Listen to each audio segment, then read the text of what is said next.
think he needs a job. Oh, please. Oh no, he's hot! Oh my god, there's 2 boobies now? I think we'd get along just nicely, you and I. That's the normal number, actually. Oh, yes, you and me, we'll talk later. But for now, let's see what we can do about this ill-smelling Okay. piece of shite. Roll for initiative. Yes.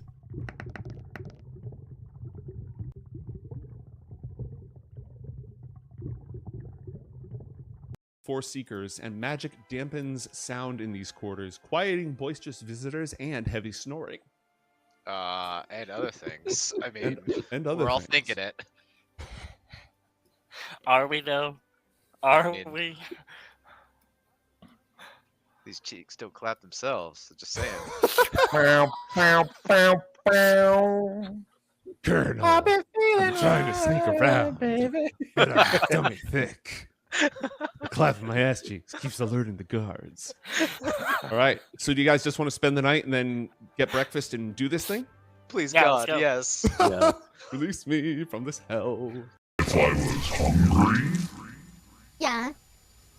and I kind of feel like I am hungry, and I kind of feel like each of you would fit in my mouth, so I'm probably just gonna eat you. But that just seems. I mean, no. I mean, like, what else do you want to eat besides me? That's it. I'm gonna blast them. Oh, for fuck's sake! And I'm gonna start with Miss Doubtfire over here. Roll for initiative, please. Son of a bitch! There is no way I can. I want to cast my magical chancla. Who's getting it? Who's gonna get it? I'm There's gonna throw it like a all these boomerang. posse It's gonna folks. hit everybody. All right. As soon as one of them makes their saving throw, it stops boomeranging. The worm pulls a sandal from apparently nowhere, Yes. and it whispers with the ancient power of countless abuelas who are very Coño, unhappy. carajo, coño, la gran puta mierda, coño. Yes. Go ahead and click on La Chancla. It's going to start at the top, and as soon as one of them makes their save, it'll stop. Here, what the fuck is that? Don't worry about that. Oh no, actually, I you can worry about that now. I mentioned it. That's the nigh invulnerable kraken that shipwrecked you on this island. What? Yeah, but he's fine now. He's just minding his own business, chilling, okay, going yeah, around the okay, ring. okay. Okay. He's friendly, right? I'll get back to you on that one, Haruka. Wait! Don't switch the. Yeah, I'm not gonna do Perception, you better. said? Perception. 22. Oh. There All we right. go. I'm gonna go ahead and simulate what happens here real quick. Oh. Uh-oh. Shiver me timbers! Well, yeah. Oh shit! Alright, I think it's time to go check on Deadeye then, eh? The wolf, listen. If you'll allow it. If you allow it, I like to skin the wolf's head and place it on Mr. Sir Thomas to disguise him poorly as not a cow. You're just making him wear stinky skin. Like a mask.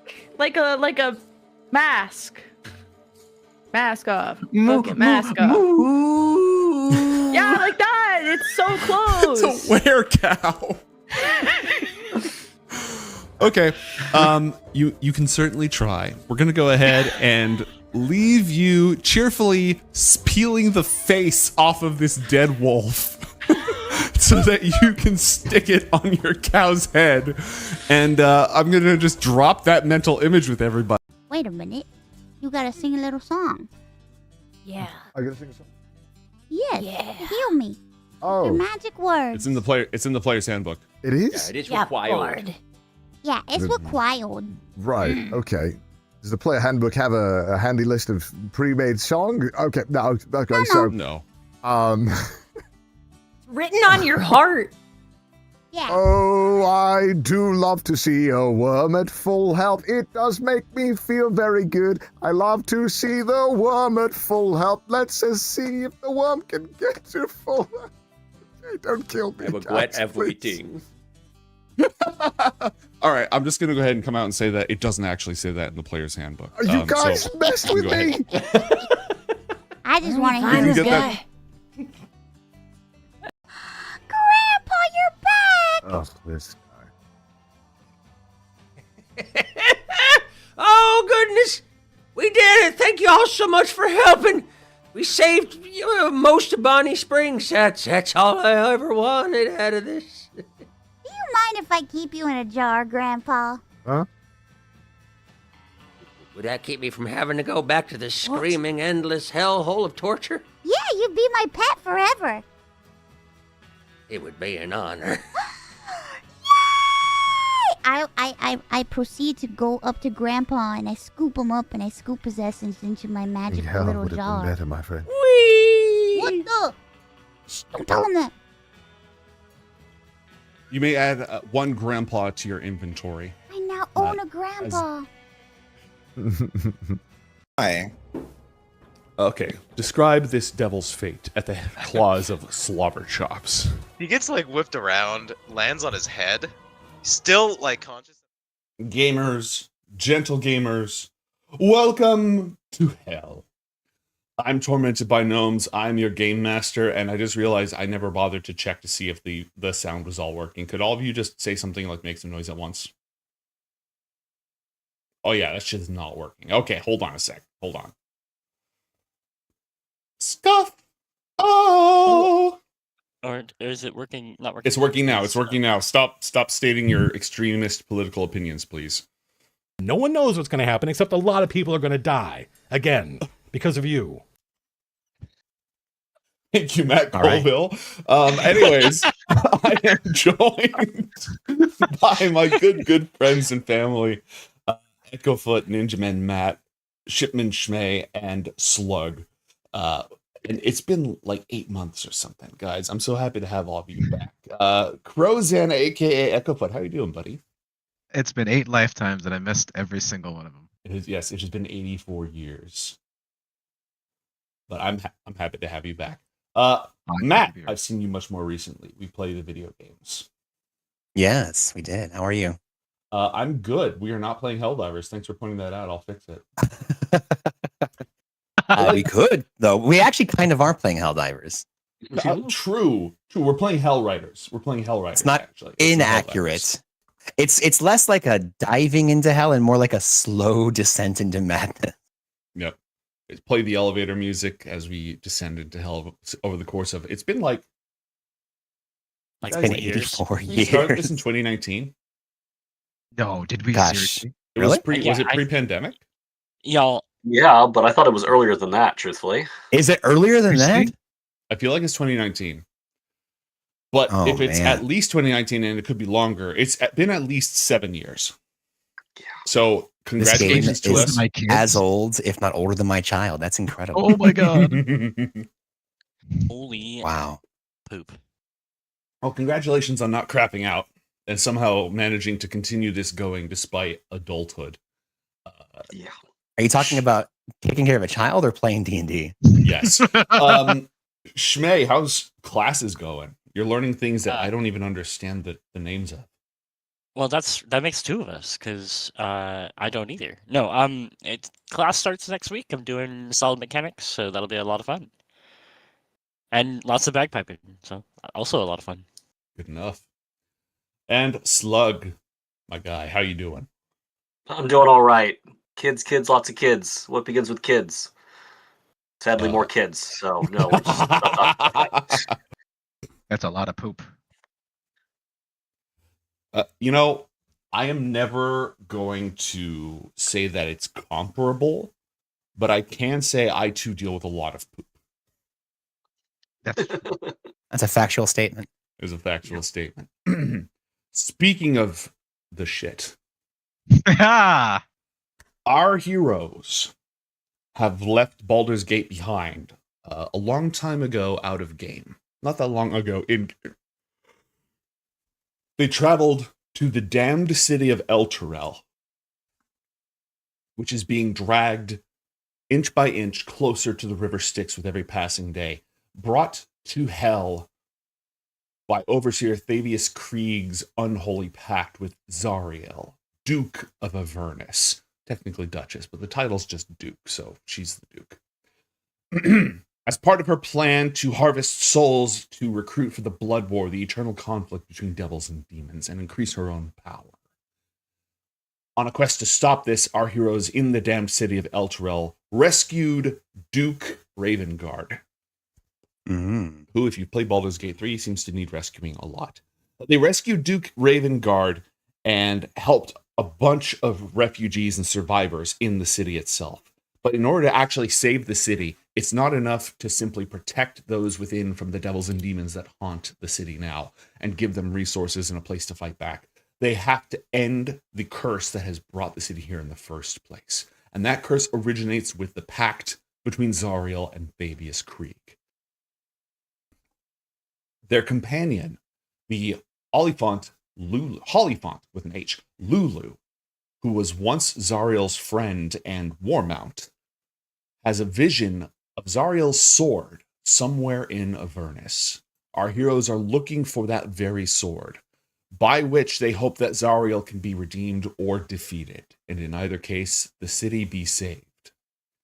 Along their journeys, they encountered Basilstein, a Cornugon inventor who's designed all kinds of different infernal war machines and is eager to test them. He recruited our heroes in multiple different tests, and in exchange for their assistance has offered them an audience with the Dread Lord Bell, once Lord of the First Circle of Hell, now simply in charge of building weapons and manufacturing for the Duchess Zariel. They have entered the Forge of Bell, built within a hellish volcano, traveled through the unbearable heat of this place, and now stand before his throne, molten metal on all sides. Fire giants hang in enormous cages throughout the room.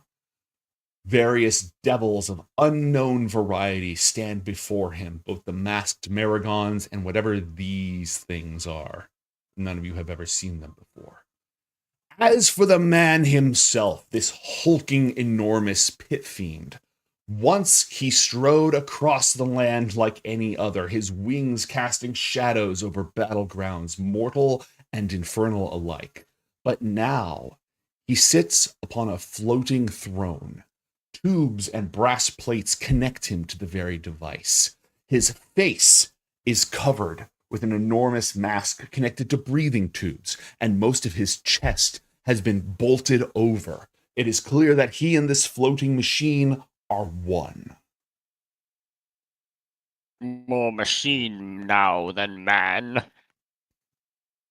Well, he never, it doesn't matter. It doesn't matter. Yes, big Vader energy.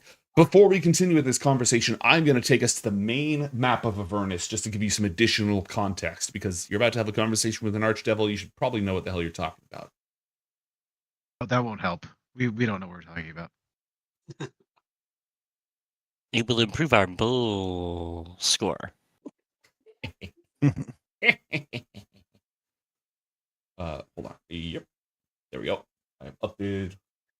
You are here at Bell's Forge. You have traveled to a variety of places and learned of many others.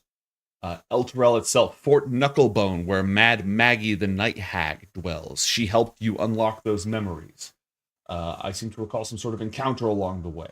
The Stygian Dock is where you conducted your experiments, going under the river Styx and sucking souls from the silt. You know that the wizard Mordenkainen dwells in the very Tower of He is a powerful individual indeed. You also know that Zariel had two important companions who fell with her. One willingly accepted the corruption, and the other did not. Haruman, the one who willingly accepted it, has this accursed hill up here. In order to find Zariel's sword, you need to make contact with one or both of these individuals. Remind me. Who their individual was. What was that? Yeah. Haramoon and who else? Olanthus. I believe the name was Olanthus. That sounds right. Do you have any idea where Olanthus might preside. No, that's one of the reasons why you are looking for information. There are a couple of different people who are wise who might know things. Either wise or have supernatural knowledge or just tons of information. Bell is one of those individuals. Was Harriman? Go ahead. Was Harriman one of the ones that like was very lich-like? There was one that like had like a graveyard and a bunch of like weird like Black Knight kind of servant kind of things, or was that the other one? Olanthus. Olanthus is the one who was involuntarily transformed into a undead. I don't remember who was a death knight, but an undead form. Whereas Haruman accepted the corruption and became a powerful devil. Gotcha. Okay, perfect. There we go. You need to find these individuals. You need to get this information, and therefore you stand before Bell's Forge. But keeping in mind, could I have each of you roll a history, or let's do history first, and then religion as a fallback. You may roll religion instead, but you will get different information. Given my background, I will roll religion anyway, because it's kind of... I know nothing. Accurate. Thank goodness Umbardo is a gigantic nerd. Oh no! Actually, limbo is where souls that do not have any sin except original sin go, and purgatory is for those who have lived and sinned and can work those sins off. So if you go to purgatory, you're going to heaven. It's just a matter of time. It's not like you get, sorted. Anyways. You gotta do your time. No, anyway, go ahead. Wrong cosmology. Anyways. The worst house to be sorted into, honestly. True. Purgatory! But are there muscle mommies? Yes, everywhere. Always. Yes, yes. Then we're good. Purgatory by Snoo. Bell was once Lord of the First. He became Lord of the First through being very clever, working his way up through the ranks, but also his close association with the Dark Eight. The Dark Eight is a council of pit fiends who operate outside the normal political scale. Devils are always scheming against their masters in order to supplant them, overtake them. It's not like demons where they just say, I'm going to tear your head off and now I'm in charge. There's always a game of politics and complicated rules that govern ascension. Of course, they are all nothing compared to the will of Asmodeus, because the number one law in hell is what Asmodeus says goes. But the Dark Eight do not normally participate in this squabbling. They are not part of the normal hierarchy, which runs all the way from lowly lemures up to the archdukes of hell, the lords of the Nine. The Dark Eight are 8 pit fiends who are in charge of the blood war. As such, they wield very severe political and military power. Many of the Lords of the Nine resent them for this, because the Dark Eight are able to demand and extract troops and resources from everybody else in order to support the war effort. Bell rose to power because of his associations with them, and he was a bit of a political outsider. As such, he was not well liked by the other Lords of the Nine, but he continued to his focus on the blood war, which served him extremely well. However, he was eventually supplanted by Zariel. After a failed scheme of his involving a prime world. What this tells you is that he is likely no friend of the fallen angel who now rules over Avernus, which is why you're here talking to him instead of just trying to put him to the Holy Sword. Also, you're not ready to die yet. Yeah, I was gonna say, like, it'd be nice to be able to put him to the Holy Sword. I think if we had the opportunity, we'd probably do that anyway, but Homeboy could kill us to death. That's a come back with 10 levels sort of thing, you know?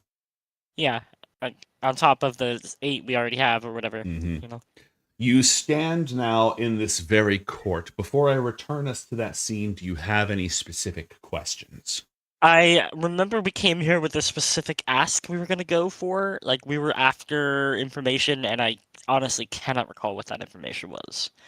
You mentioned some general questions we could ask, but I recall that we had, like, a specific thing we were after, like, you know, how do we get to Haruman, or, like, there was some specific MacGuffin-y question we were after. Let me pull up some of my notes. Yeah, I'm looking as well. Sword where Ollie is. location? You are I looking think for the sword. generally, but I don't know if we can specifically ask him. Also, didn't we come here with the guy who invented the little cars we're driving to boot? Yeah, Basilstein is here. Yeah. You have his personal introduction. Okay. Was there an angle? I know we got in because of him, but was there also an angle in bringing him? Like we were looking at using his equipment to break Elturel out, or No, I think it was just you Okay. worked with him, and We he gave needed you an some in. machines, and yeah, he gave you an in. Letter of recommendation.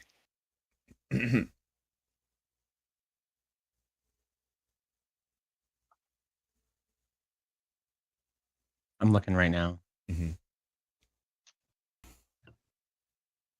There's a couple places I have to check because my notes are Um, extremely well organized.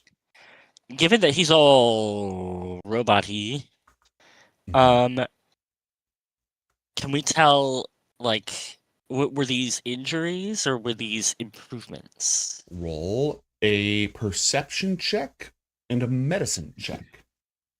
I am only good at half of one of those things. Well, then roll the one that you're good at. I'm actually good at neither of those things. Wait, it was medicine check and what else? Medicine check and what Perception. else? I would accept medicine Yeah. or perception.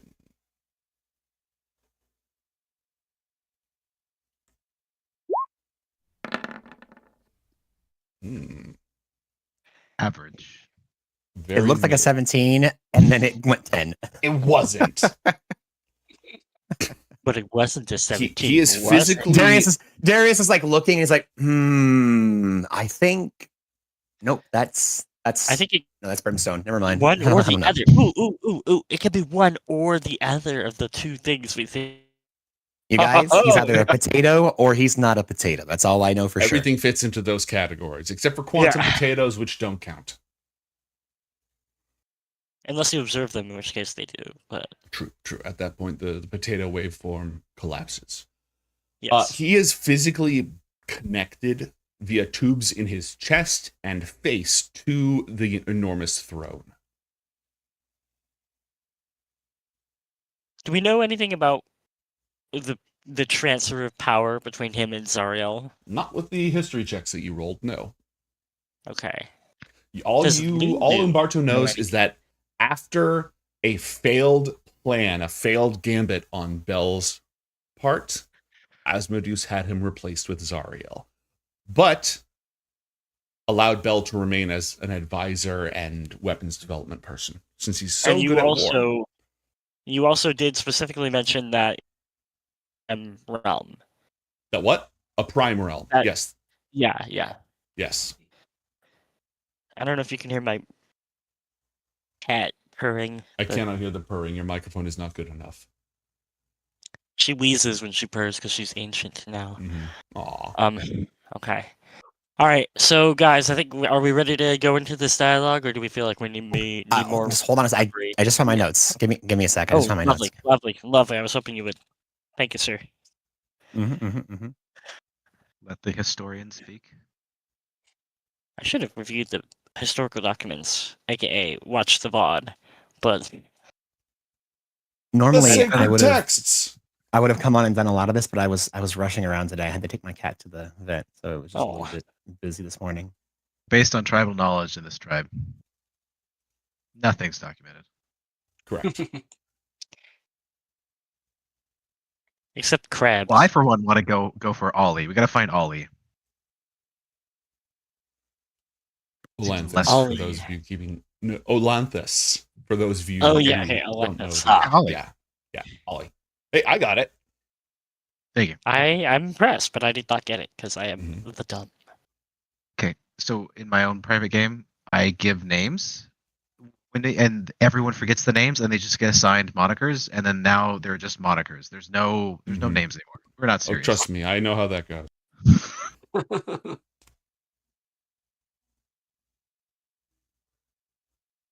What did you guys rename the Vivimancer, Matt?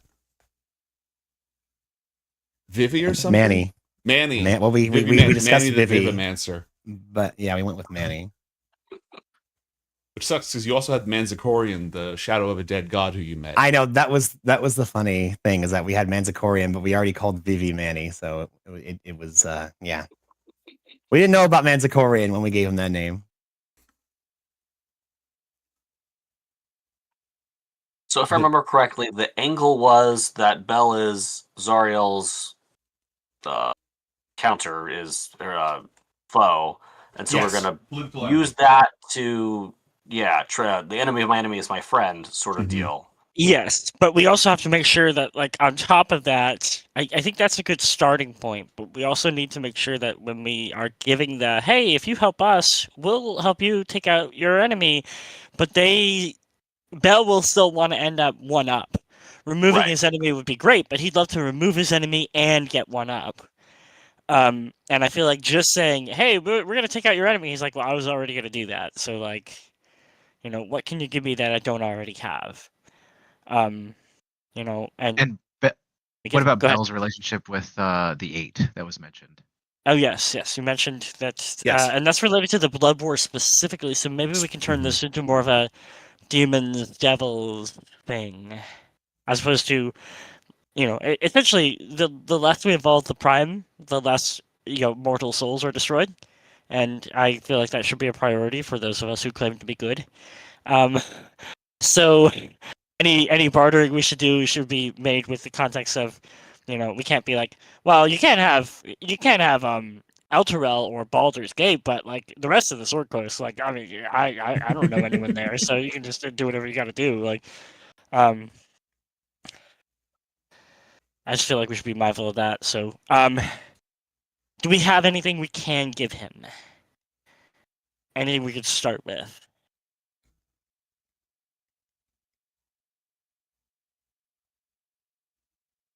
I'm still busy. I'll let you know what I have when I find it. Okay. Observing.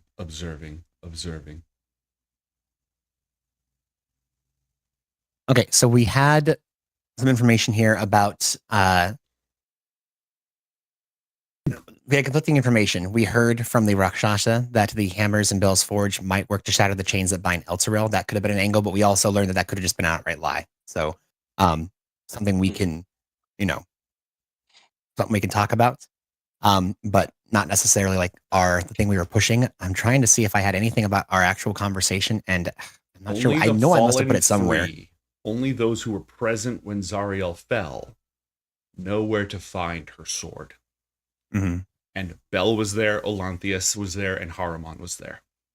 Okay, got it. So the sword, him knowing about where the sword is a huge asset to us.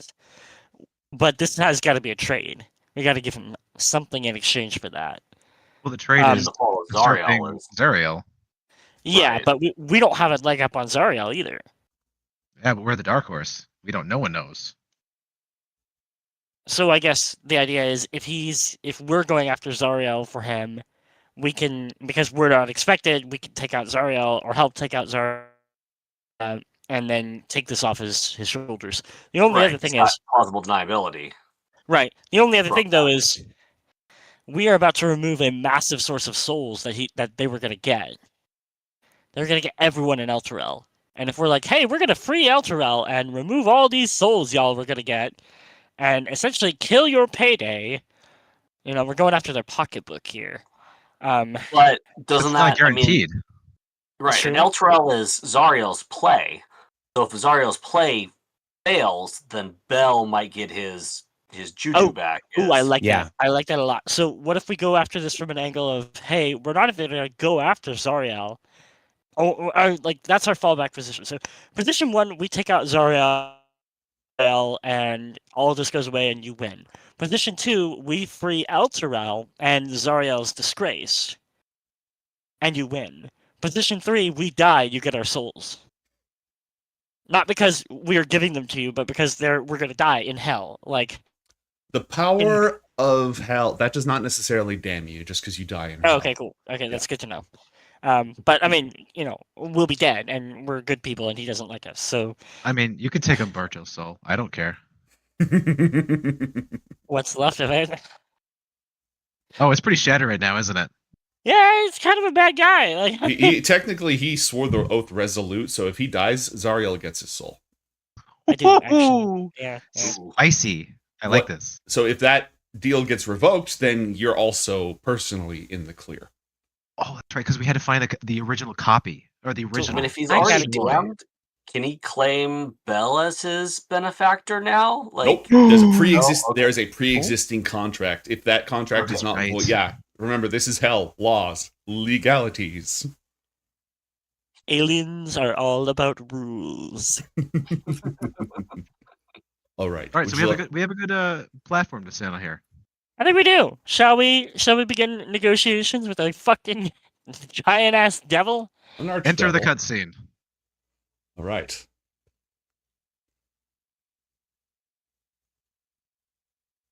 So, silly armor. Let me tell you something, buddy. You look nice in that chair. You really ring my bell. Oh God! Someone give this man disadvantage. Death is instantaneous. I beg pardon, your lordship, your damnableness, but these are the particularly resourceful mortals of which I refer to that were of exceptional help during my experiments. I make a bow that is respectful but not subservient, if that All right. makes sense. Yes. If it would be helpful to do performance or do anything to aid to that, I will. Otherwise, it's just No, you're RP. good for the time being. All right, cool. Basilstein, you're always bringing me the most interesting little trinkets. Welcome to my forge, mortals. It's pretty nice, man. Like this is a nice forge. I'm complimentary. Yeah, that's very nice, and we were very impressed with the work of your servant.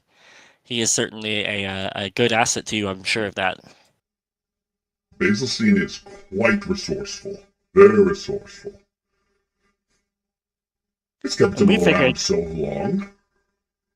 We figured that only I'm laying in on thinking here. Only a truly great master of hell would have such a resourceful servant in his keep. So we were looking forward to meet such a respectable master. Yes, I am very impressive, I know. All right, so what do you think, guys? Go straight to the meat or flatter a little longer? Anyone want to say something? I feel like Bell is pretty. I mean, like obviously he's removed from it, but I feel like he's very business. Like he's got stuff to do. I don't think we want to waste his time. Yep. I'll say okay. All right. So, out of respect for your time and for your important work, especially in the ever evolving blood war, of which we witnessed a staggering amount of power from your forces, and we are truly in. We'd like to bring a proposal for you, and ask for your assistance and your I guess. I don't want him to kill us, is essentially what I'm trying to say.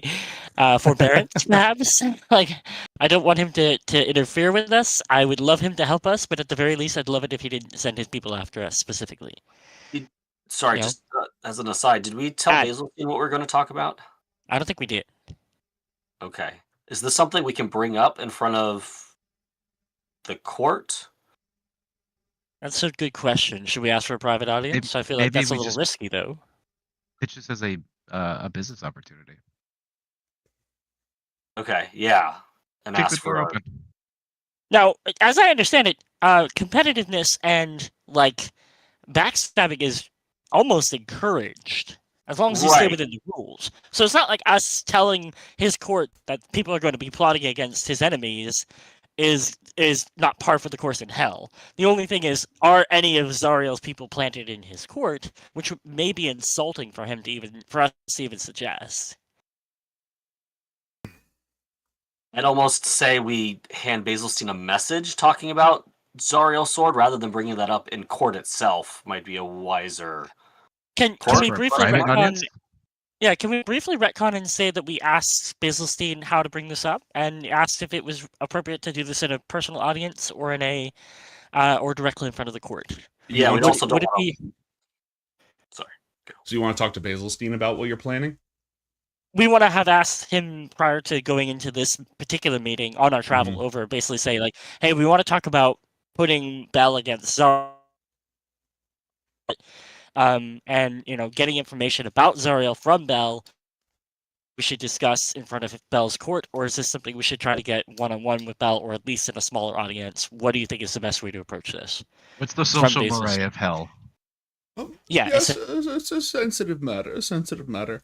The best way for you to do this would be for you to mention his unfortunate position and make some small little hints at what it is you're going to talk about without actually talking about it.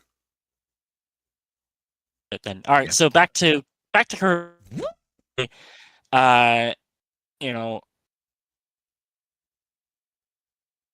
Little that we share in terms of ability. Certainly, you're more. You're breaking up a little bit there, Shmay. Is he breaking up for anyone else? Yeah. Yeah. You need to stop torrenting smut in the background, please, or move that to an alternate network. Lightly left. Do not end my smut habits, sir. Look, I'm just like for 3 hours, okay? Like 2.5 hours. The smut must flow. The smut if I may, must flow. I think what we're getting at here is we want to make sure that we are able to, as directly but indirectly, if that makes sense, like hint at our plan without just outright saying it. And we want to phrase it in such a way to where we're not saying like, hey man, you looks like you could use some help. It's more like, hey, we already have a very beneficial partnership with one of your lieutenants. We are in the midst of moving against one of your enemies, and we have come to understand that you may have some information or resources that would prove useful to us and thereby in the long term useful to you, and kind of phrase it that way. Yeah, that's fair. All parties involved would be beneficial. Except for, our target.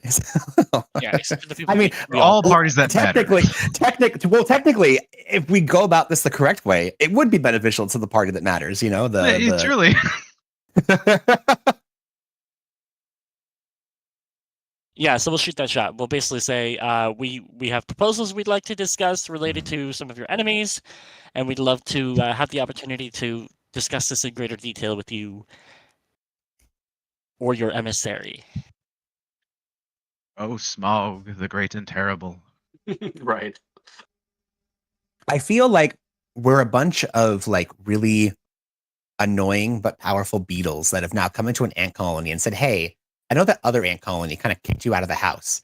We can find a way to kick them out of the house, and then you can go back in the house. And we're totally happy to make this happen. I know that you are a great and powerful giant queen ant that doesn't need no beetle helping you, but we're free real estate. So we're already doing stuff. It would be nice to utilize our buggy tendencies with your great empire.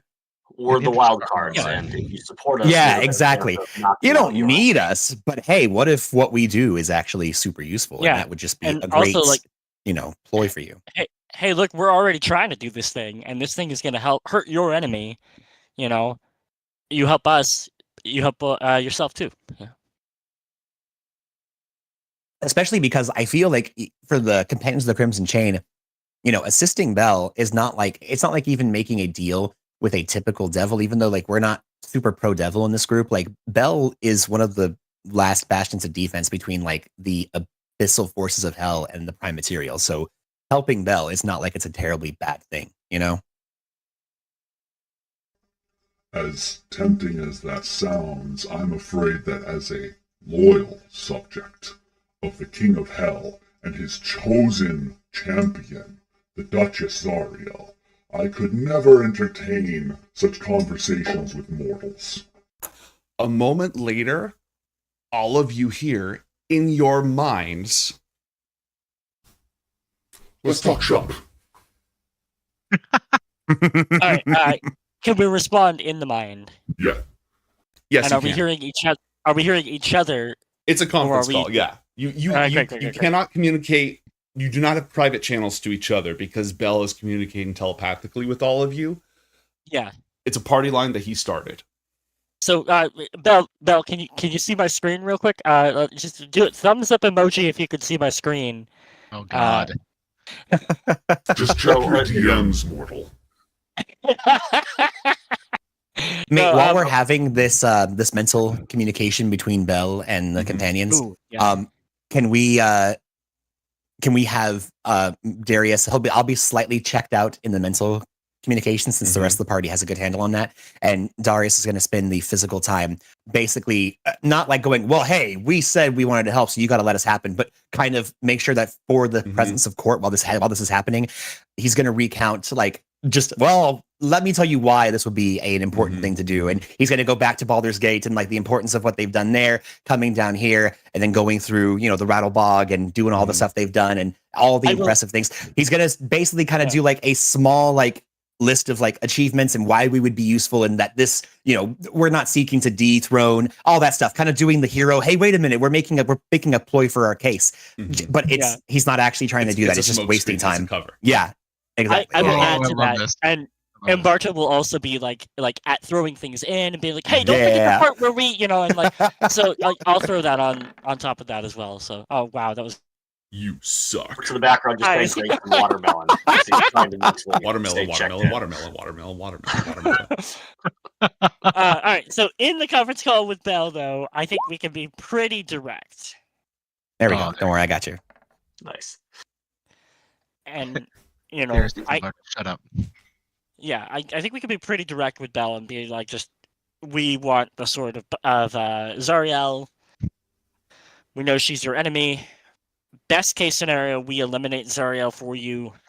Second case scenario, we eliminate Zariel's play and give you a clear, look, she failed at this. Her invasion of Russia during the middle of winter failed.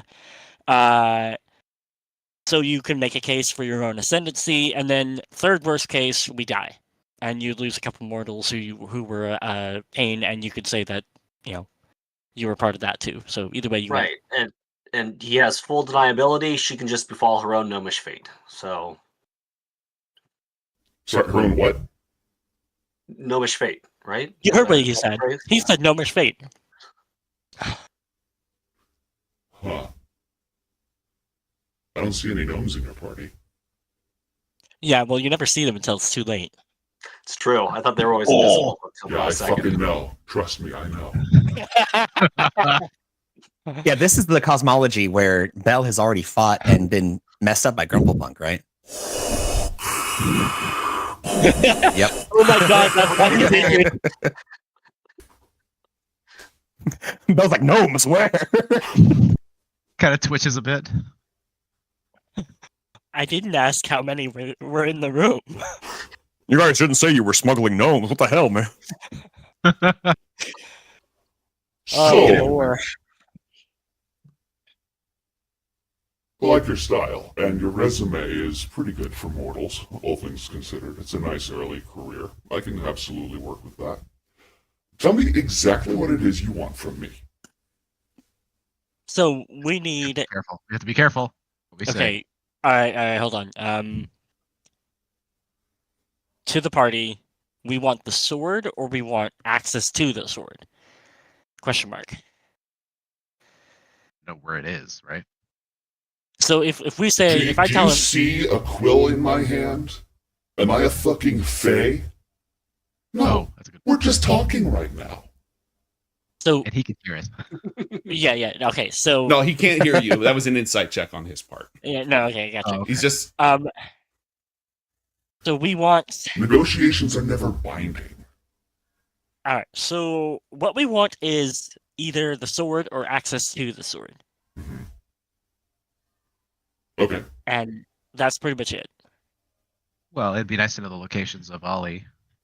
Yeah, we don't. I mean, well, that's part of access to the sword. Is we could get them, or we could get. So Bell itself. Knows exactly where the sword is. He's the one. That was there when the sword was lost, right?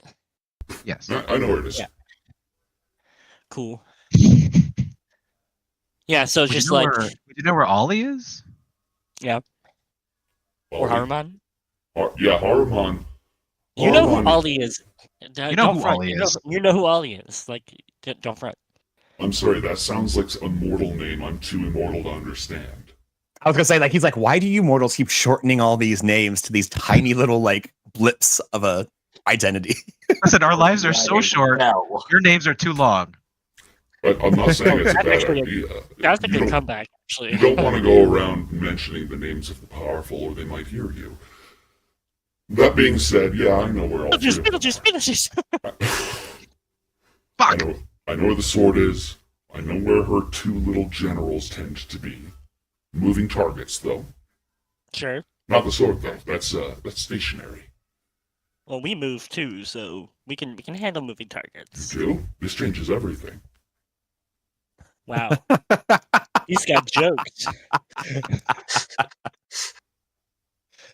Hey, real quick, just this is an aside for our group. I did turned find off the bell voice, so go ahead. We're kind of going in a bit of a backwards order. We had kind of in terms of like what our what we kind of decided our idea was that we wanted to check out the Tower of to be able to interact with Mordenkainen. We wanted to check out the Bone Brambles in order to make sure we could make contact with Maggie's cousin Red Ruth.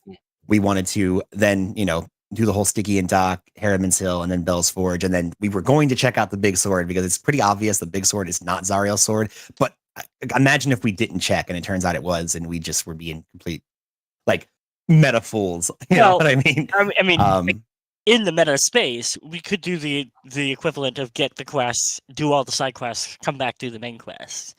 Of course. Oh, no, absolutely. I just mean, like, aside from making sure we get the location of where these people are, if Bell's willing to share them, and get the location of the sword if he's willing to share it. We any amount of like, oh yeah, do you know Mordenkainen? Because like, I'm sure he'd be helpful. Or like, oh yeah, we're going to be going to the Bone Brambles, and I know you love these, crazy Mad Max cars. We've got some ourselves. Is there anything that you need, from kind of be like, this is where we're planning on going. Do you have anything like in your lexicon of, oh yeah, I've been wanting to do this, wanting to try this out. He's a forge master. If anything that we can be of assistance for, aside from just, hey, help us with the main quest and we'll help you by completing the main quest, Although also giving him everywhere we're planning on going also sounds a little risky. I doubt he is a devil, so I doubt once we leave this place, we're not going to be on tabs regardless of where we go. We are we're driving a giant, we're driving a giant machine, everywhere. Yeah. But yeah, no, I hear you. Okay, so let's I just wanted to give you guys a heads up. That's all. That's good reminder. Let's start with just the question then. So what do you need from us in order to get the sword? Well, what for us to get the sword? Yeah. Well, he wants power. He wants Zariel gone. Not necessarily in this terms. I'll say. Let me rephrase it. Okay, so where do we go from here? What did you have in mind? What did you want to discuss? We're interested in the sword. You certainly have interests of your own. What are they? I have something that an enterprising group of adventurers like you could be helpful with. And there it is. All right. What are we thinking? Who do we gotta kill? My illustrious Archduke, the beloved Zariel, sent her nasty little spies to steal from me 9 adamantine rods. Oh, fuck. Taken out from my forge, right from under my nose. You know how difficult it is to bring a Magugon in from the 4th circle? Belial does not part with those readily. They're the only ones that can forge this stuff. It takes a great deal of effort, and she stole them, and I don't know where they are. I would like you to get all of them. And I'd be happy to reveal the location of the sword under those circumstances.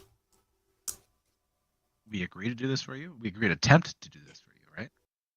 It's just a simple... This is just an if-then-else. If you get all the rods, then I'll tell you where the sword is. And what were the names of these rods again? Just so I can make sure. Yeah, they're just 9 adamantine rods. I didn't label each of them. Well, that was your fault. They probably have part numbers on them, but numbers. You need part numbers. You need, your traceability here. ISO is going to be all over you unless you get this all nailed down. I'm just saying. Air tags are cheap. Where's your CFC on the delivery? Do you have material testing on this? The material testing is very intensive. Do you know what a Magugon is? It's a 20-foot tall, fire-wreathed forged devil. Oh, that sounds like an Instron. Yeah. Yeah, it's like an Instron. Yeah, does it do CNC tensile testing and fatigue testing too, or like? Sure, kid. And Barto has none of this knowledge, so this would actually not be happening. Well, just to understand, is Bell informing us that this is like, you have insulted me, I want these back? Or is this like a, look, if you can get me either, just, I don't care where they came from, I just want 9 adamantine rods back. Oh no, they're very specific pieces. Very specific pieces.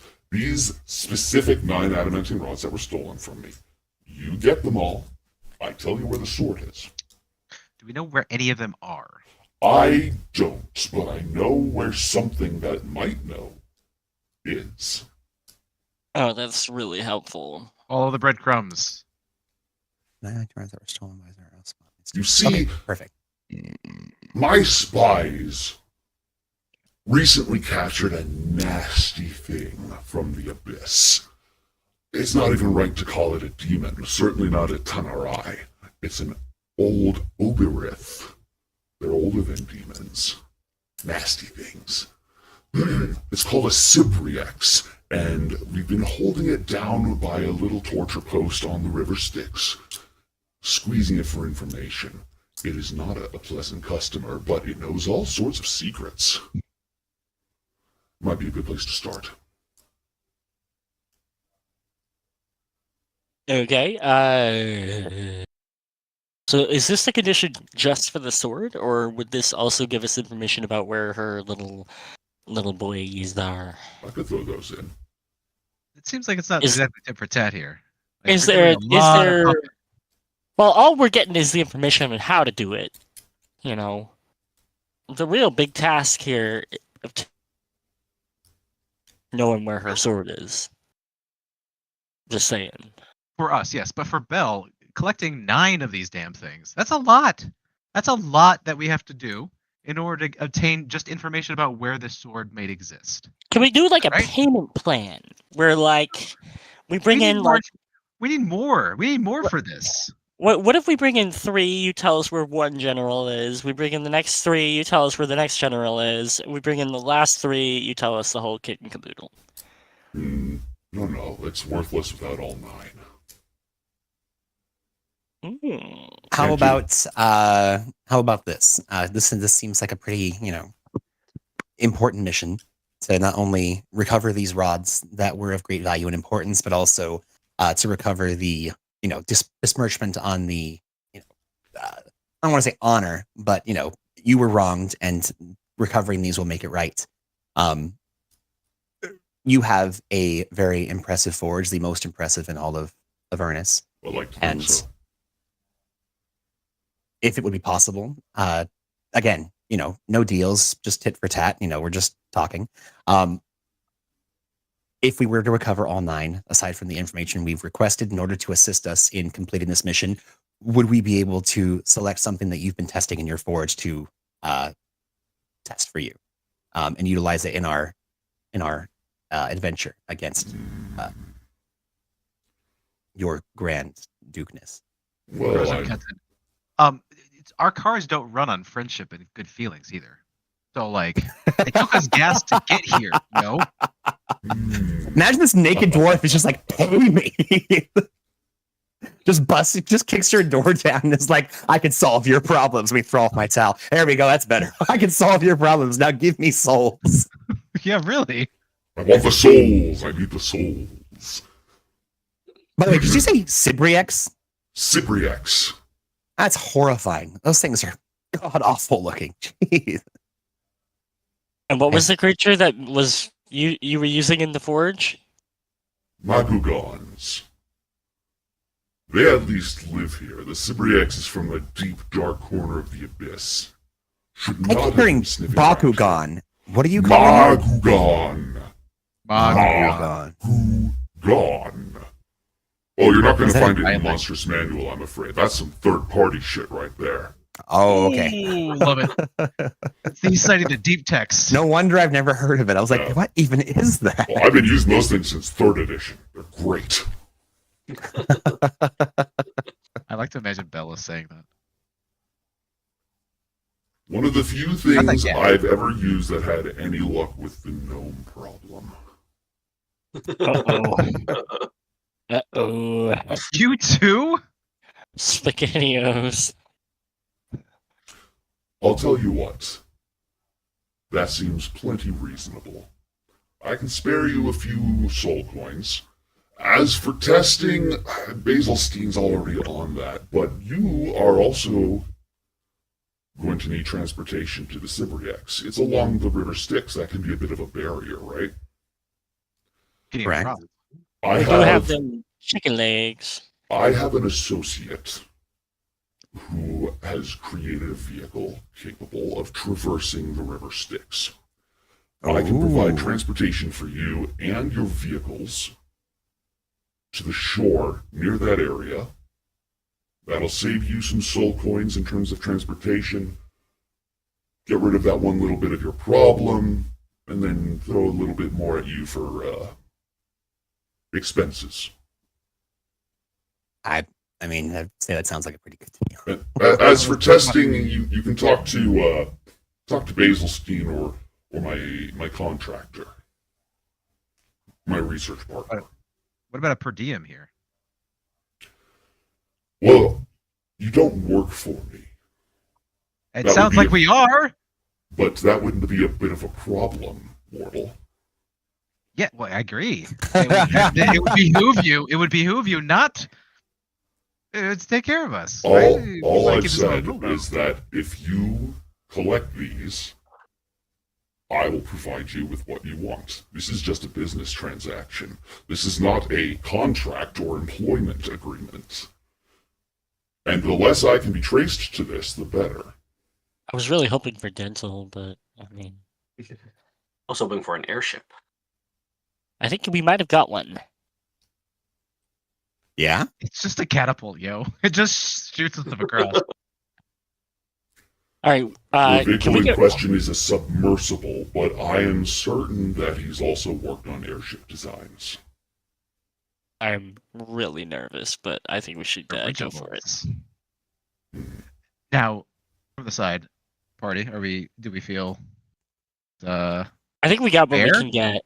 I think we got what we can get. I think we could probably get more with like a crazy natural 20 or something, but I think this is I think we got what we can get. Is anybody here? I know we've been. Oh, go ahead. No, I'm agreeing with Matt. I think I like where Matt was going, where we need to think about the next step. Like what would help us with the next part of our journey? And something like an airship would help us get around and finish that. But I'm trying to think of what else. I like what Matt was going. What about, I was going to ask, like, is anyone missing any gear? Like, I mean, obviously, we've been collecting like magic items throughout our whole adventure, but does anyone have anything that's like as part of like their kit? So, like, yeah, I'm really lacking here, or I don't have a magical version of this. Like, anything that we could get that would be even something simple here. This is like one of the greatest forges in the entire place that we found. There's probably not much more we could find down here that would be, a better place to be able to gather those things. I know most of us have magic weapons and armor, at least for the most part, but a belt of frost giant strength, maybe. They might have that here, sure. Maybe. Okay. How about this? How about you do a wrestling exhibition in front of him against any animal he chooses that will not kill you? Oh my God! Say less. All right, I get all oily. I just immediately. You oil up your biggest dwarf. We'll oil up our biggest dwarf, and we'll just have them jump in a frying pan. In exchange, he gets a belt of frost giant strength if he wins. I guess would it make sense to ask if they have any derelict holy weapons laying around? Like, I'm sure they... Yeah, something along those lines. Oh, that's a good point. So, like, do you have anything sacred that you've got in your hazmat room that we could use against your enemies? Yeah.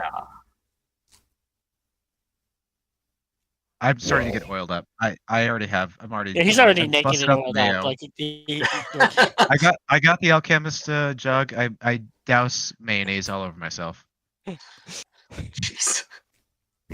I want to see this. I do want to see him. All right. You are obviously asking for quite a bit. I'm not opposed to this, but we're going to have to balance the equation a little bit more. I understand. How about the naked dwarf? No, I'm already naked. I don't can't get more naked. Don't actually require that. It doesn't really have a major role. The naked dwarf would be more useful out doing things than putting on a show here. Your words are saying no, but your eyes, they are saying yes. Your eyes are undressing him, and he's already naked. So I don't know how you. I don't know You're how right, you're they're doing. flensing the skin and peeling the muscle back from his bones. Okay, too much. I won't yuck your yum, but also mortals. Alright. I don't make a habit of keeping holy weapons around, for a variety of reasons, but I know where they can be found. You want to build a frost giant strength. I happen to have people who can make that. Might even have one lying around. I might even be able to offer you a little bit more on top of that. In exchange, though, I would need you to deal with a particular thorn in my side. Lay it On the on down us. low? Is it entirely on the down low? Oh, yes, yes. Okay. There's a phenomenon here in Avernus called the Harrow Wind. Thank you. I hate It you took both. me a second. I got it. I got it. I hate you both. Listen, there is a phenomenon here called the... I will damn you. I will kill you right now and let Zariel collect. Do you want some of this CR25? I really wish I was sorry, but I just am not. Anyway, proceed. The Harrowinds are a serious problem. They are bad for everybody's health. You could solve this problem for me, and in fact, I feel like you in particular might be uniquely equipped to solve this problem for me. I don't care how you deal with it, I just want it to stop. Go away. Preferably forever. What is this thing? It's The Harrowwind is a storm. Okay. With a will of its own.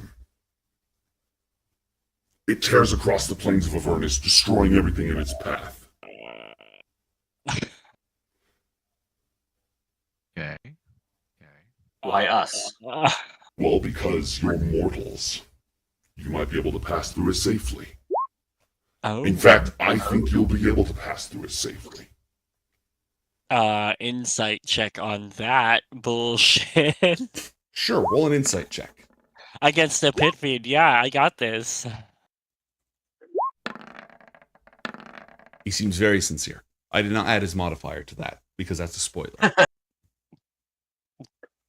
I rolled a 16. So, yeah. What do we know about the heroine? Roll history, please. I suck at that. I suck always, apparently. I got just rolled negative tens one today. I modifier just rolled for all of tens. The Harrowwind. Darius. I read a lot of books. I'm not good at them, but I just read them. Strikes terror into the hearts of devils. It tears infernal war machines apart. It slices platoons and battalions into shreds. It arrives with a scourging, stinging storm of static electricity, like a sandstorm, one that spins and whirls and ruins things in its path. Devils are terrified of it. Demons are not safe from it. There are no real records of mortals interacting with it. Oh. So we've asked, what is the heroine? Have we asked, why is the heroine? How is the heroine? Is it doing okay?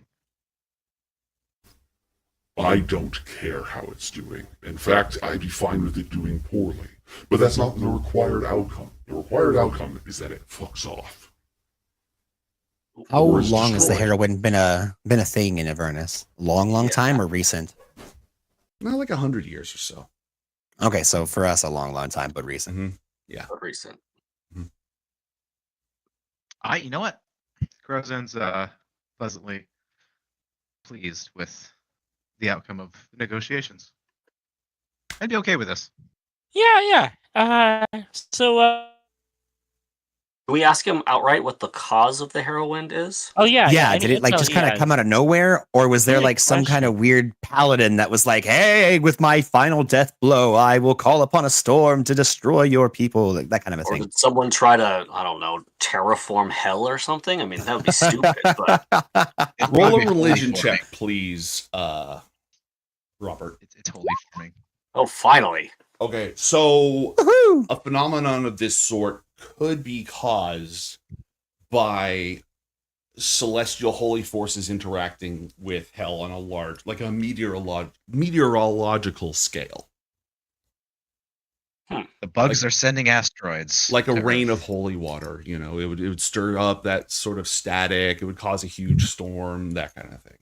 So terraforming hell. Okay, got it. Yeah, I mean, not that you'd know what that word is, but yeah, Dope. it's Or possible. like kind of like airdropping blessings, kind of a thing. Yeah. It's like the natural holy energy interacting with infernal energy.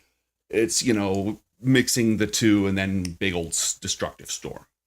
Oh wow. Though it probably wouldn't be destructive enough to tear apart infernal war machines. But enough to be the pain in the ass. Oh yeah, yeah, very much so. So if we were to ride in there, our machines would be like, you know, marred up a bit, but probably okay, and we would be probably okay. You don't have enough data. We probably have to get naked to walk in there, truthfully. Yeah, I was like, you know what? We've got the right person. So we might want to stow our machine somewhere if we see the storm before we ride in, kind of a Going thing. inside the dwarf. You can't park them all up your butt. Maybe you can't. Seems like you're not trying hard enough. Quitters. That's quitter talk. Yeah, none of this is with talking to Bell. This is just your own knowledge. Yeah. And so he wants us to stop the storm called the Whirlwind, which has been around for 100 years or so. Destroy and it or in make return, it fuck off. Yeah, make it F off. Just they've got to go away. And in return, we get good stuff. Correct. Belt of Frost Giant Strength has been specifically mentioned. What else was specifically mentioned? The location for other holy weapons. Yeah. Location of holy weapons. Yes, he will do that. Watch him be like, they're in heaven. All right, bye, bitch. And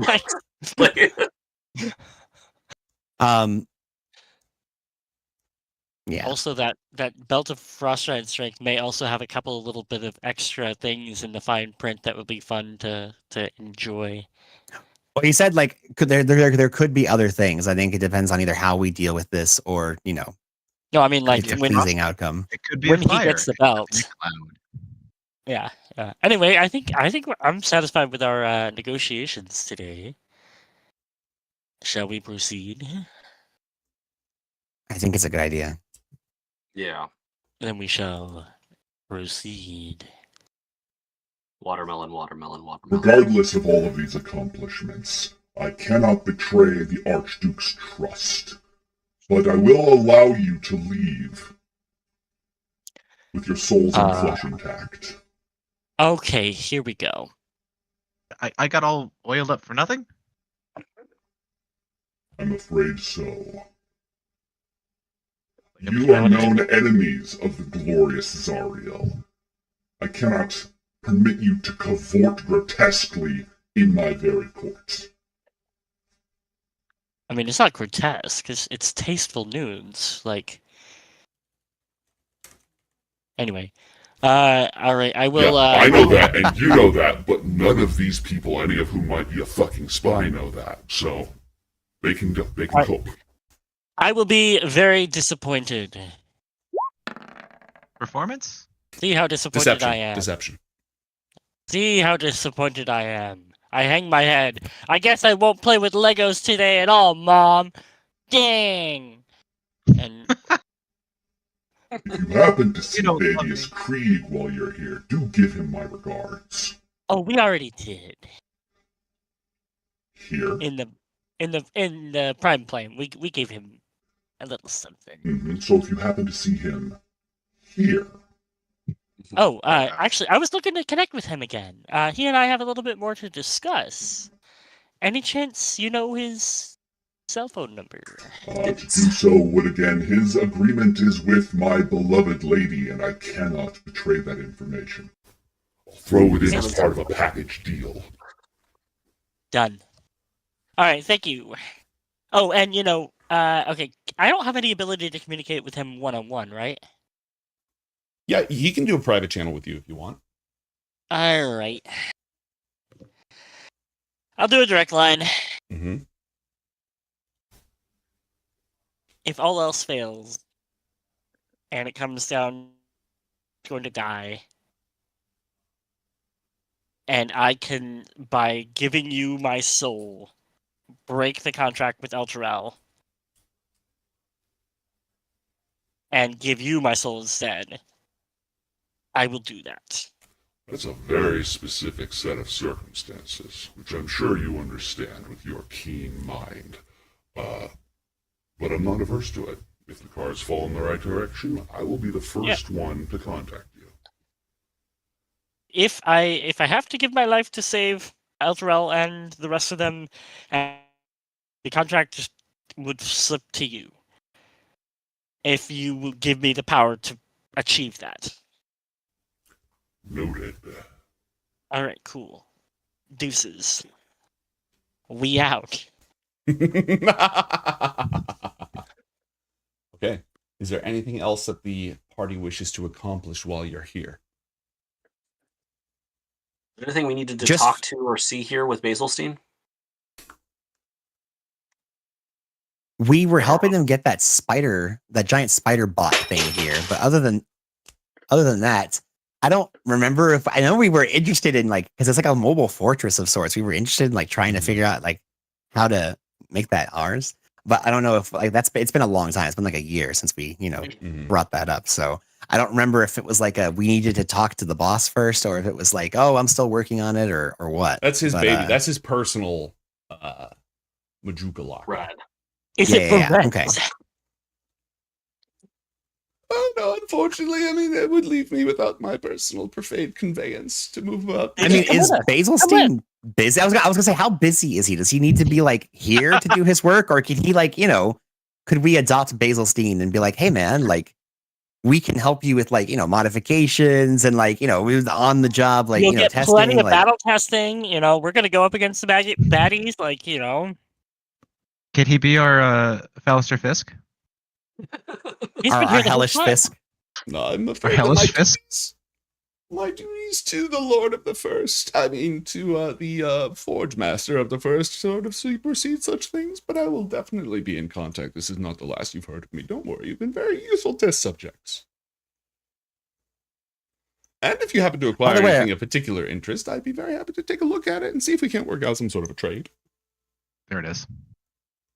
Also, where is our Scottish homeboy? Oh, I didn't bring him into this room. He could have come with Bertrand. you, but he is also with your vehicles. Okay, good. Just making sure. Bertrand, I believe, right? Isn't it Bertrand? Do we call him I Bertie? forgot we had a friggin' skull. You do, in fact, Yeah. have a skull. We weren't supposed to have. He this was supposed to be added to our followers list, but I don't see him here. That's right. Heinous oversight. We're getting there. We're getting there. All right, it's going to take me a moment, but yes, a flame skull is in fact traveling with you. Christ. It's like Bartholomew or something. I'll dig him up. I thought it was Bartholomew, but this guy's name is really close to that, so it couldn't be Bartholomew. I figured, well, maybe you called him Bertrand. I know you love Bertrand. It started with a B. It definitely It did. is some kind of B. He had a pre-existing name. I did not name him Bertram after the butler in that one series. Let's see, Fort Knucklebone. Barnabas. Barnabas. I think we called him Barney. Yeah. He's a dinosaur. I'm sure we called him everything under the sun. Everything except his name. Yep. He's now B-Dog. B Swizzle. B-Dog. B-Dog is awful. B-Dog. Right, back to the war machine. Nigga's name should be Boop Boop Boodoo Barnabas. Boop Boodoo Boop. Barnabas. Barnabas is crazy. Alrighty, well then let's get the heck out of here, I suppose. Okay. So we need to go and see this evil S creature. Cybriex. The Cybriex. Cybriex. Yes, indeed. Over the River Styx in order to obtain the location of the first rod. Well, hopefully multiple, but yeah. Let us know Yeah. where we can track down these rods. Dude, have you guys seen the art for these things? They're horrific. I mean, you're going to see it when we get to it. Don't spoil it. I want Don't to spoil it, yo. Your rods. Hey. Crozan's been just all out this entire time. Like, are we not getting naked? Like, what's going on? Oh. By the way, just to clarify, because again, it's been so long. I know that last I heard, Robert was holding on to it. Why weren't we letting Darius mess with the dagger again that we found? We got this really badass magic dagger a while back, and we were very clear that Darius wasn't allowed to play Homeboy's with gonna it. sell his soul. Like, Homeboy's gonna straight up sell his soul. We ain't about that life. Is that what it was? Full of Okay. ghosts? It was full of ghosts. It's a that sacrificial. level It was a was full of sacrificial ghosts. dagger where like you have to sacrifice a. I think you have to sacrifice once a day in order to use it. Did it have to be a mortal thing, or could it just be like I just? No, it had to be Oh. like a living soul. Yeah, it had to be like a living sacrifice. Obviously, Oh, they're okay. not going to make the version that's convenient for being a good person. Yeah, no. You Oh, don't I need was to just be hoping like it could be like anybody, like. But yeah, I mean, I can kill devils and demons and shit all day. That's no problem, But yeah. Something with What the about soul Faye? better. Pretty sure. I mean, I can look that up right now. But do you see, by the way, that I added the Sibriex's location to your map? Yes, thank you for that.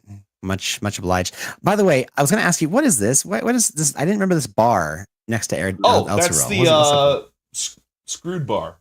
The more red it gets, Oh, the good. worse things are. Either the closer Elturel is being dragged into the deep, because you guys have pretty much stabilized it unless the situation changes in terms of bad guys arriving there. Like they're kind of holding pretty well, but they're still being slowly dragged down into the river Styx. So hey, that's what the bar, think I that's what the found. bar recommends. Is I it? think I is it- found the thing, guys. Look at this. Or Oh, is the it? Sib- Nope, not there. The Sibriex? No. Sorry. Over here. Oh. The heroine. Oh, hey, you know what? Raining- Let me actually add the heroines to your map. Oh, okay. We cool. should do that first. Just as a note. I do worry about the power. Oh, that's it. Okay. It's the huge fiery doom area. Yeah. Oh, next to the giant sword. Hey, lovely. Two birds with one stone. What is it? Is this a sword or a tower? This is a Tower. flying fortress. The fuck? But this one is not flying. I mean, it was flying. Zariel's Probably Zariel's headquarters is an enormous flying fortress. I wonder Oh, if I have any shit. art of that. By the way, if you don't want to leave yet, you can find out information about that kind of stuff here as well.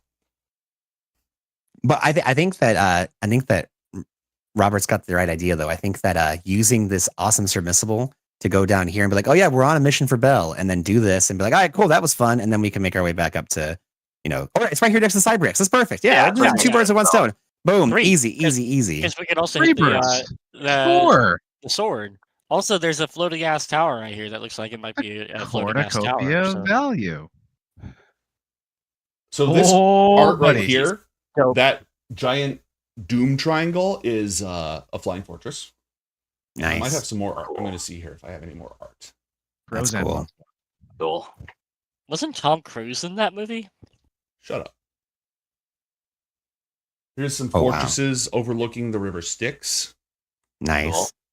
Is that our Oliphant? Yeah, that's Holy Yep. that Font? is a version of, and then here's Fort Knucklebone, where Great. you went. Nice. Very the wall nice. made out of crap, and then the gigantic hand of doom. Mhm. What else do we have here? Oh, Chukka and Clonk, the Kenku in the camp. Got some art of them. Bam. Oh yeah. Oh, nice. And then Very this cool. this is just Good titled content. Warlords of the Avernian Wastelands. Dig through the ditches, burn through the witches, all that. Oh wow. Crazy. Witness me. The 100%. The Stygian dock. Oh yeah. So this shows a flying fortress Whoa. at the dock, sucking up souls to use for fuel. That's how they refuel. Is they go to these locations. They Whoa. Wow. now. That's you know what? sick, I have though. a full flying fortress here.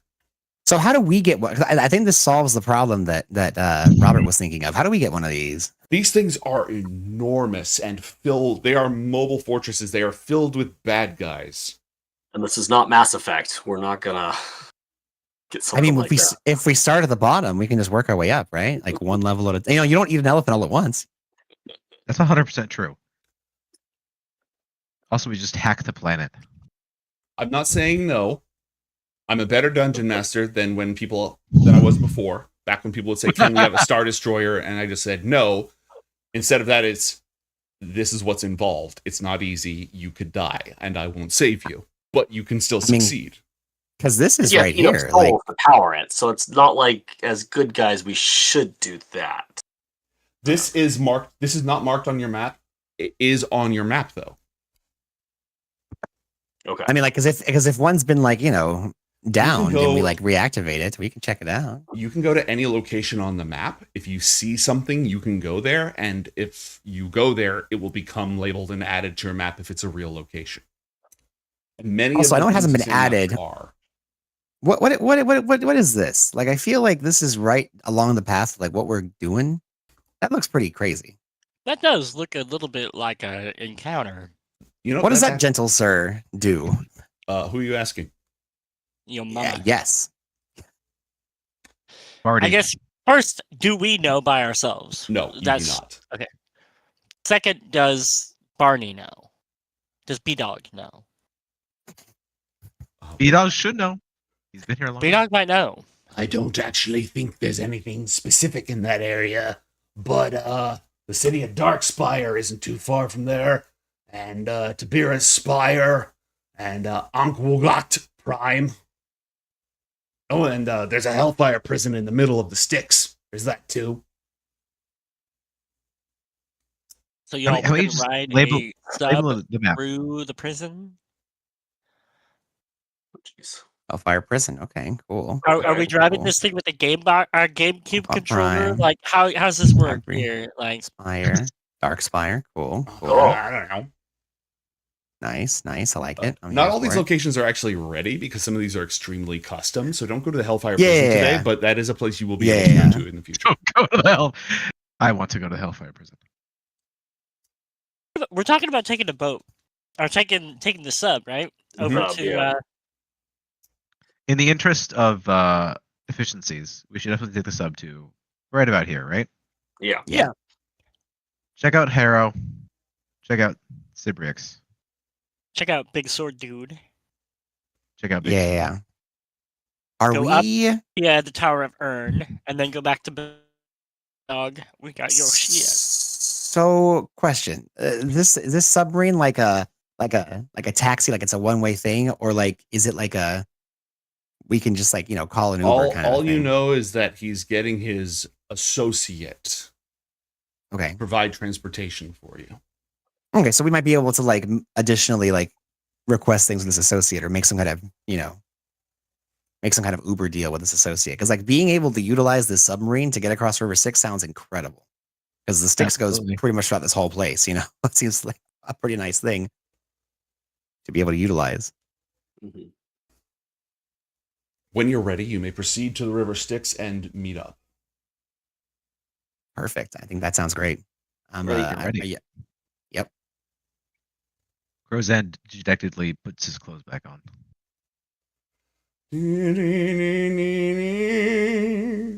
Oh, there's grease stains and everything. It's Sad. very depressing to look at.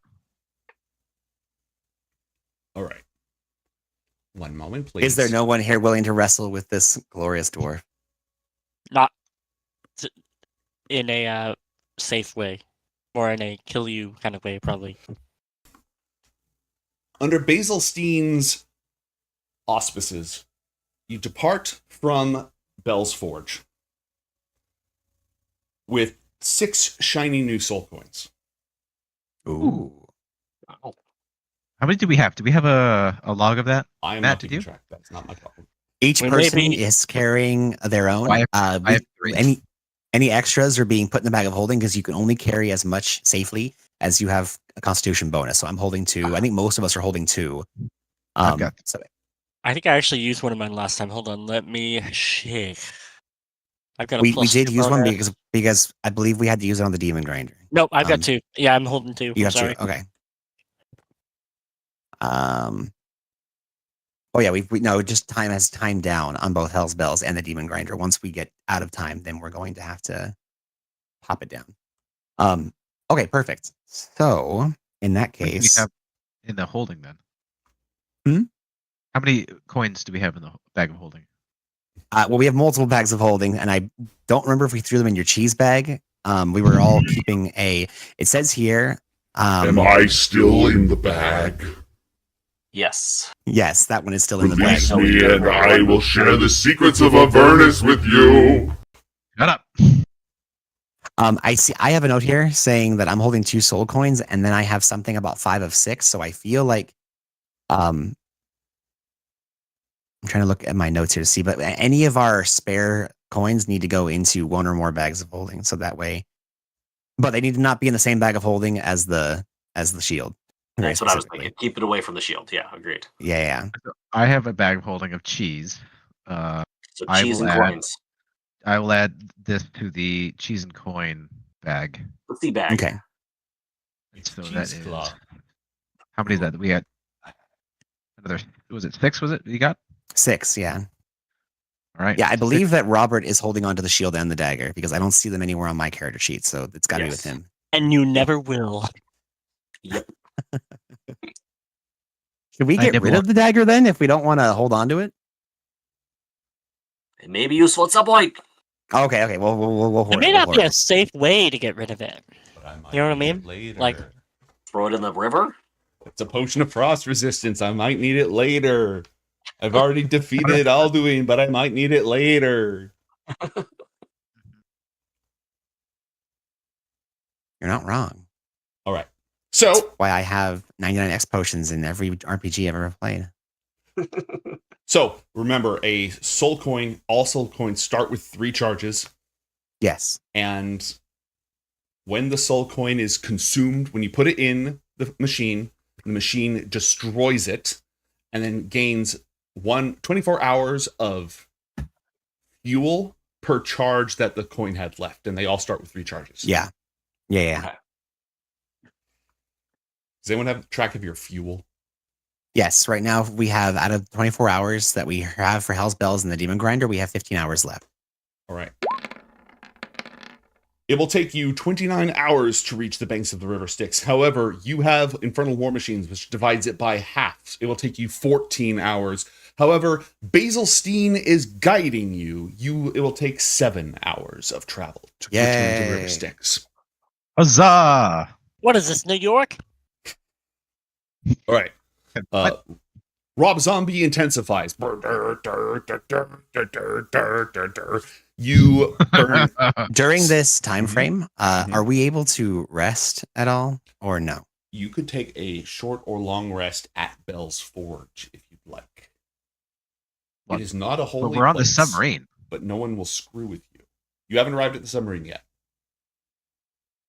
You are driving to the I've not shores used any to get spells this on the submarine. I'll take a, can I take a short rest at Bell's? Do you guys mind? A short rest, I don't mind. I will say I'm down 1 luck point, and I'm down some hit points. So the hit points I can get back in a short rest. I need a long rest for the luck point, but I'm only down 1. So if we don't want to use the time, then yeah, I'm okay pressing on. I guess the Just, question is, short rest is can good. he sleep in the car on the way there? No. I should be able to. No? Okay. They scream. The cars scream.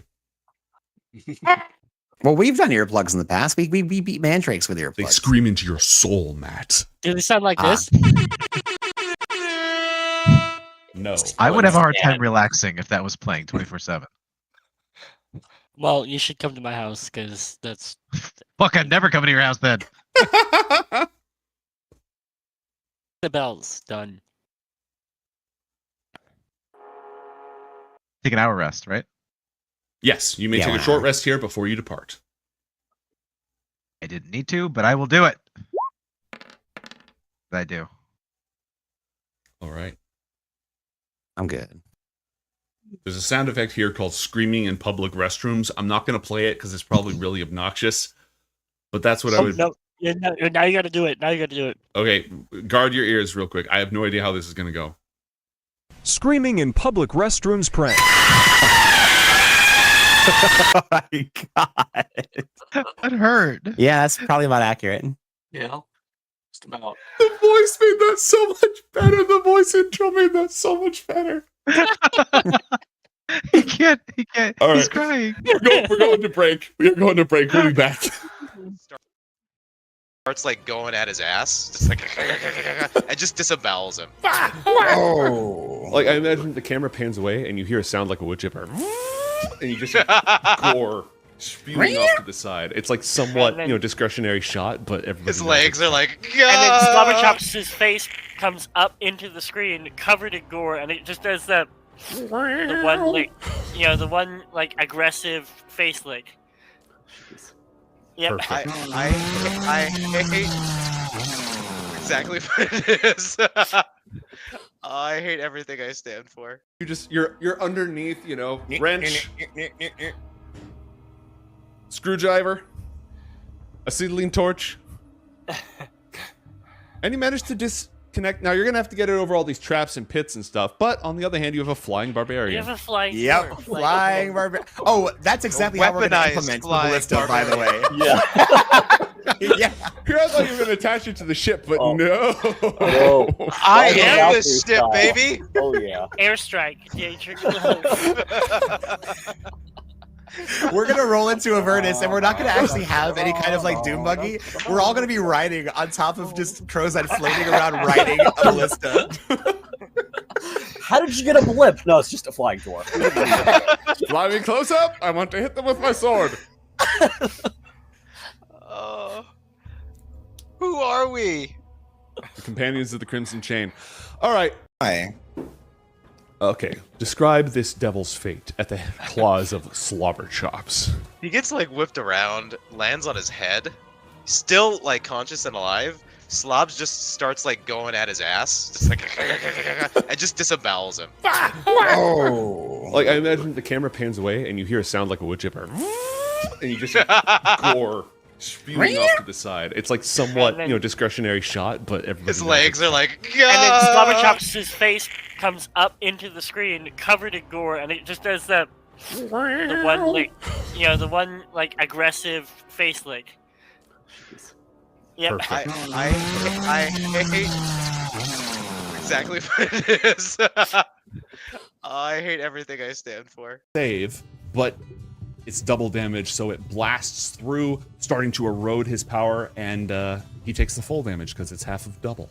Will that be it for Donovan? I think Donovan doesn't even pay attention to the impact. He still just looks towards Booby and says, "So, what do you do for fun, Booby?" That was most wonderful, I must say. That was truly a good show. Oh, well, please give me a good show when it's your opportunity. Well, Okay. I won't be casting vicious mockery, that's for sure. Jesus, the boys are chattering away. Ventrea, it's your turn. You may step through the ranks of the Mutual Admiration Society to do whatever. Anything you else said to it's do? shallow, right? So it's just disintegrating. Yeah, it's not that it's sinking in, it's just that it's melting away. Oh god, that's brutal. Technically, you don't sink in the lava. It's such very viscous material, and you Shut can the fuck up. Oh no.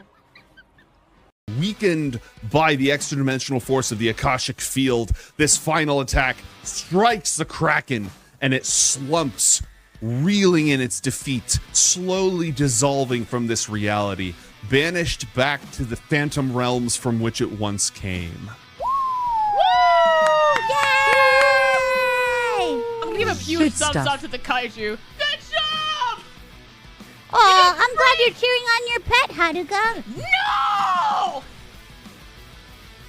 As it- I don't give a shit about him! As the Kraken disapparates, the kaiju looks over at you, and in a deep rumbling voice, as it too begins to fade from this reality in this current form. I'm gonna wave at him. Be good.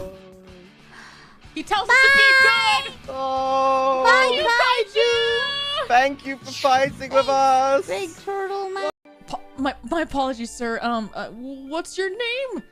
I go by Harker, We by are the the way. Bufomorphs. I am Bufo, and these are the morphs. Hello, Buffo, and hello, Morphs.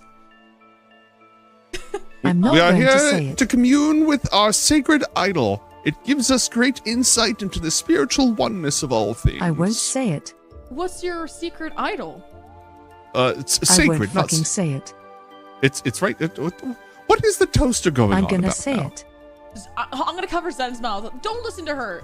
I'm gonna fucking say it. I'm covering Zen's mouth. I'm covering. Boofa D's nuts. Roll for initiative. You should see the words "Cure Wounds." Go ahead and click that button. That's going to throw out your heals. You're going to heal Iron Mouse. And as you're doing that, go ahead. Okay, I cast it. I feel. Oh, What do you feel? oh, we upcast that one. Oh, it asked You're me what fine. level. I didn't understand what that meant. No worries. What level did you put it at? 9. Holy. It gave me. I just chose the all right. highest one. I mean, if you are going to choose, right, you would. Yeah, obviously I want you'd to cure all that. the words, ideally. All right, so your armor's broken. You're exerted. You're in the middle of a pile of enemies. It is now your side's turn. How would everybody like to act? Mr. Sir Thomas automatically moves over to Zone 8. I need to keep taming, or I'm I'd gonna like to die. use my turn to give an encourage advantage to Lemon with some inspiring bardic words. All right, I don't think that is how this works, but it's a time-honored Bardic tradition. inspiration. So yes, What- bardic what else can a inspiration. fucking bard do? Always bardic inspiration. It's always valid. Alright. Do your Tamer, you've got this. These wolves you'll dismiss. With treats and some kibble, you'll leave them remiss. What? You're gonna do great!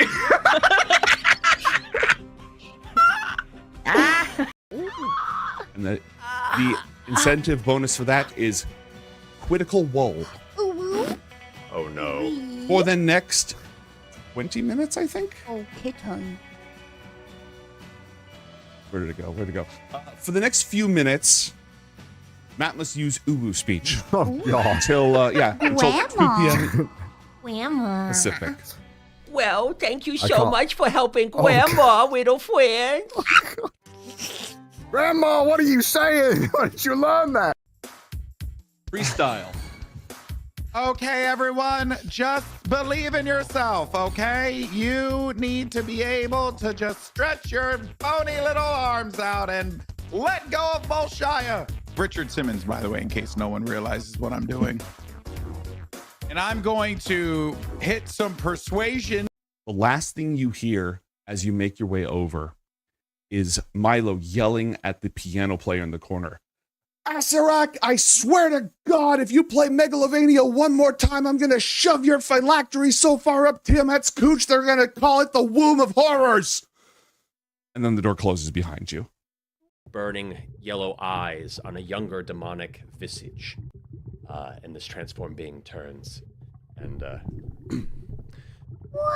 well, I suppose if we're going to deal with this creature, maybe another one of your kin will join you as well.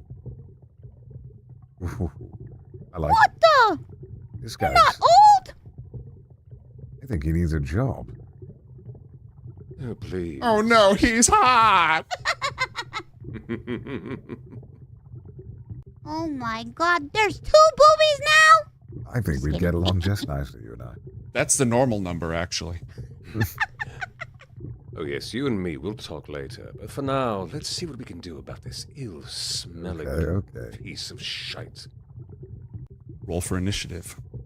Yes.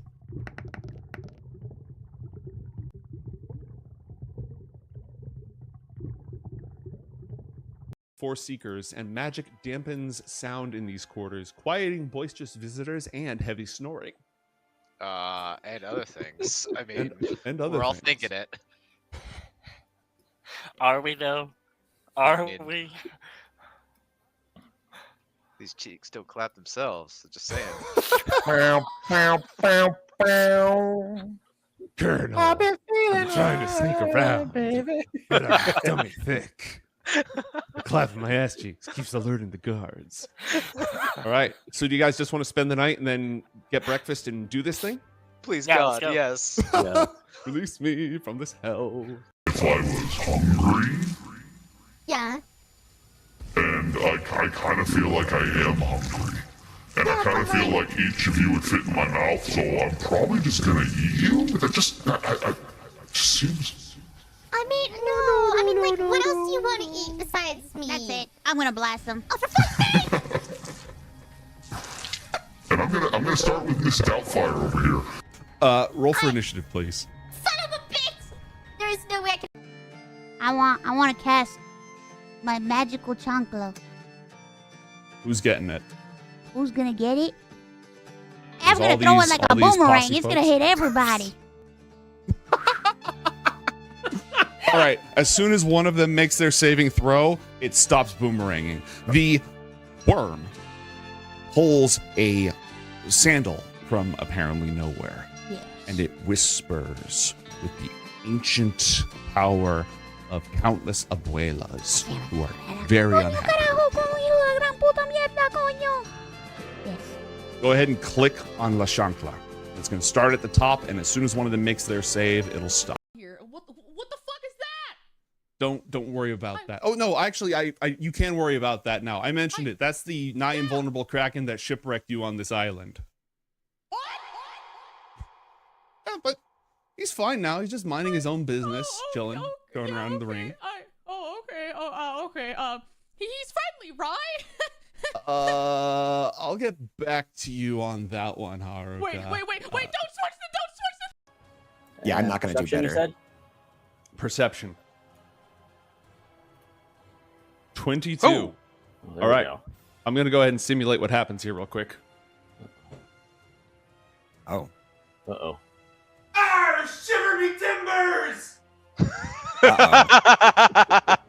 Well, yeah. Well, shit. Alright, I think it's time to go check on Deadeye then, eh? The wolf, listen. If you'll allow it. And we're back. We're doing the thing. So I'm going to tell a quick story here about how much my wife loves me. My wife plays games, but did not grow up playing like Half-Life and Halo and shooters and stuff like that. She had her own gaming path. So she was never exposed to the Team Fortress 2 phenomenon ever since the Heavy Weapons Guy intro video came out, right? And they keep releasing all these different videos and stuff. And then finally, when they went free, they released the one where they discovered that the teleporter was giving them all tumors and they had like 3 days to live or something. And then it turns out it's not. And it's only does that to bread because they discovered bread had this weird like green stuff in it. So they thought that was happening to all of them, but it only happens to bread.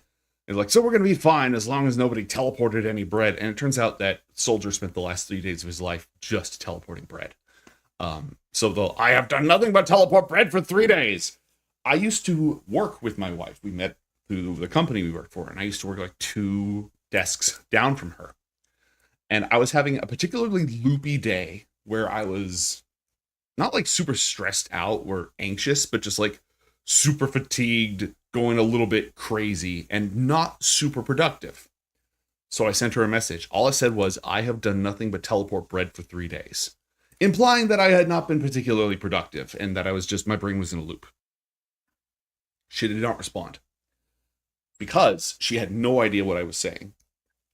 So she Googled it and watched the 20-minute video that ends with them having a gigantic battle against a huge mutated piece of bread. She has no idea who any of these characters are. This is the same one that has a spy telling Scout, seduce me! And so, like, I hear from her, because she didn't, I don't know if she watched it all at once or if, like, she had to go work and stuff. So it wasn't an immediate response. But, like, a while later, I get a response, what the hell was that? And I was like, what was what? The bread thing. You watched it? You watched the whole thing? It was just supposed to be a throwaway random line. But, you know, she didn't understand something about me and wanted to, which was a horrible mistake, which she doesn't repeat anymore. That's very And cute. I love that is story. both love and also folly. In a similar vein, I recall many occurrences between you and Slug and myself in college where we would make a reference, and then Slug would ask, I was "Do going I to bring want to this up. know?" I was going to bring this up. Go ahead. So Slug would ask, we would say something like, I don't even know like an example, but an untoward spicy reference or silly reference. And Slug would ask, "Do I want to know?" And we'd be like, "No." And he would drop it. And he's one of the few humans on this planet who will actually do that. If you say a horrible thing and he says, "Do I want to know?" and you say, "No, you don't want to know. You don't want to go find the video. It's really bad." But like, he's just like, okay. Like he'll be like, "Okay, no, I don't need to I'm see a this. trusting It's fine." person. I'm sorry. Slug would be most likely to survive Call of Cthulhu. Be like, there are things man was not meant to know. He's like, okay, guess I'm not going to know them. True. He went on to live a completely happy life and did not go insane. The best archivist ever. Never read the Latin. But what's Latin? What are you talking about? It's a horror movie rule. Don't read the Latin. Yeah. 7 hours of travel and fuel later. Please mark this down. You arrive on the shores of the river Styx.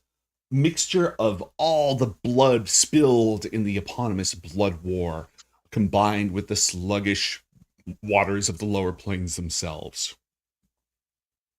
A river of oblivion, which somehow got the attributes of the river Lethe, but it's the river Styx. And in the original mythology, they did opposite things, but it doesn't matter. It's a fantasy game with dragons and stuff in it. Nobody cares. Look like, Anyways, you arrive at the shore where it's particularly wide, another large dock. And as you are there, there's a couple of moments of just nothing before you hear this. And Basilstein seems restless, tapping his foot, cracking his back. I'd like all of you to roll insight checks, please. Yeah, I was already going to ask if I could. Thank you for giving me the opportunity. I'm so excited to roll this 6. Hey. Good God. Crozan. Good God. Crozan? What? It's like, Crozan figured it out? Crozan? That's just depressing. Oh no, I'm the joke. Crozan was able to do this in a cave. Box of scraps. So he is irritated. He is unhappy about this meeting. I am codependent, therefore he is unhappy about me. Oh my God. It's also neurosis. Separate diagnosis, I know, but fair enough. Hey, buddy, what's going on? Everything. He's not looking forward to this. And as he's standing there, you hear this and sprays of Styx water, 2 big jets of Styx water start out from in the water. A wonderful world of color. Wait, and where are we on the map again? You're by the. Hold on, I gotta press the button. I gotta press the button for chat. Whoop. You're like here. Did that? No. Could you actually see that? Okay. No, I didn't. You're like here. Did you see that? No. So No. Okay, what's going? Oh, you're like here. You see that? No. Oh Okay, no. Here, let me grab this thing. There we go. Can we just put our character model right here? Okay, good. No, because you're not literally in the middle of the river. You're like, here. It needs to be particularly wide where you are because the vessel that is emerging from the water is very large. Okay. I mean, it's not the Titan submersible? It's not the Titan submersible. It's more like the Nautilus, the Disney 20,000 Leagues Under the Sea Nautilus. Absolutely. Yeah. Absolute banger. Not exactly like it. It's a bit wider and shorter. And it has these 2 enormous like jets that are just jettisoning tons and tons of Styx water for ballast as it's rising up. It just looks like blood gushing into the air. And Like a Tarantino movie kind of thing. In the front of it, it has a bunch of mechanical tentacles with huge grabbing arms, drills on the ends of them. And multiple, instead of like the Nautilus had these two big viewports that looked like eyes. This thing has multiple on the front of it. I've seen enough hentai to know where this is going. And it pulls up towards the shore. And after a couple of moments to allow the Styx water to really run off, the top of it opens up, unfolding with a lever action near what we'll call the head. And as a huge section of the top of it rises up and folds out like a gangplank, and then hits the shore. It's large enough for your vehicles, and it's turned into a ramp that goes down into some kind of a hangar or car park. Wow. I bet. All right, Basilstein. So what's the skinny? Is this your competition? Is this guy your competition? It's the other engineer that designed Bureau? I don't know if you'd say competition exactly. Very different philosophical regards in terms of construction. So you guys are loving it. I'm fascinated in these kinds of things. I'd love to learn more. Like during the dramatic opening phase, I'm poking Basil about this. Like, hey, Beezizzle, what's the skinny on Krakenbot over here? Give me is this one moment because I forgot the correct voice. Krakenbot, I love that. Here it is. All my homies love Krakenbot. It's true. I would like Attention. Oh. Direct your vehicles into the vehicle bay. Do we have a guarantee of your safety under the protection of Bell? Bell. Ball, no. God. wait. Other guy. Bell. Yeah, Bell. Wait. Our instructions are to convey you unharmed and unmodified to your destination. Oh my. You includes all mortals in this group and their companions and their equipment, correct? Yes. All right, let's go on the boat. Is Basil coming with? Is B-Dog coming with us? No, he was just here to escort or you. B-Zizzle. That's B-Zizzle, excuse me, not B-Dog. B-Zizzle, Basilstein, was here to escort you to the pickup. All right, I'm gonna say like, hey, this thing looks pretty cool. I'm excited to try it out, but I will say, as a connoisseur of infernal design, of design not infernal, of design in this area, I think I'm partial to your design style. So I'm looking forward to getting back to your handiwork. Roll persuasion Like, don't check, let please. don't let this seem like any kind of betrayal of our appreciation of your thing. So persuasion. Come on, baby, give me a good roll for fuck's sake. Hey! Okay. Basilstein will remember this. Basilstein approves. +1 interaction points. All right, cool. All right, let's go. Just I would recommend that you not take him up on any offers of bodily modification. Just in the event that a sneaky will compulsion effect is included with it, or any kind of remote control. I personally inspected Lord Bell's modifications that keep him alive, and they're fine, but those circumstances are different for mortals. All right. Is there anything I can give you as a trade for your kind advice that I have on me, which I don't really come have? Back. Just come back. We'll do some additional testing. It's far from done. I have some war machines that require rigorous environment. I will give him a profound thank you, and yeah, I'm ready to board. So. Okay. Anyone else? Yeah, absolutely. Same. Pleasure to, Oh, I just meant getting on board. Pleasure the to ship, not Oh, buttering yeah. up Basilstein. You're welcome to, but like, No, it's cool. It's cool. All right, B-Zizzle. I'll see you on the flip side, B-Zizzle. okay, that will now inflict retroactive disadvantage on your roll. Anyways, no, I'm kidding. Don't roll it. Don't roll it, or we'll speak into existence. You proceed into the belly of the whale. darkness. What? Into the belly of the whale. Into the belly of the whale. Into It's the Crackenbot. head of the cephalopod. As you enter the enormous... Ooh, I need to do this real quick. Exit your vehicles and approach the hatch. The lid is still open as you pull down into this vehicle bay, and there is a door. You see on ships, it has the big wheel on it to like close it for airlocking purposes. There's one of those set into the side of the vehicle bay. You also see multiple apparatus sticking out of the walls, pointing into the vehicle bay. Some of them appear to be tubes. Others are probably some sort of weapon. I mean, we were promised not to be harmed, so Crozan's trusting. If Crozan does it first, I'll follow. Okay. Happily.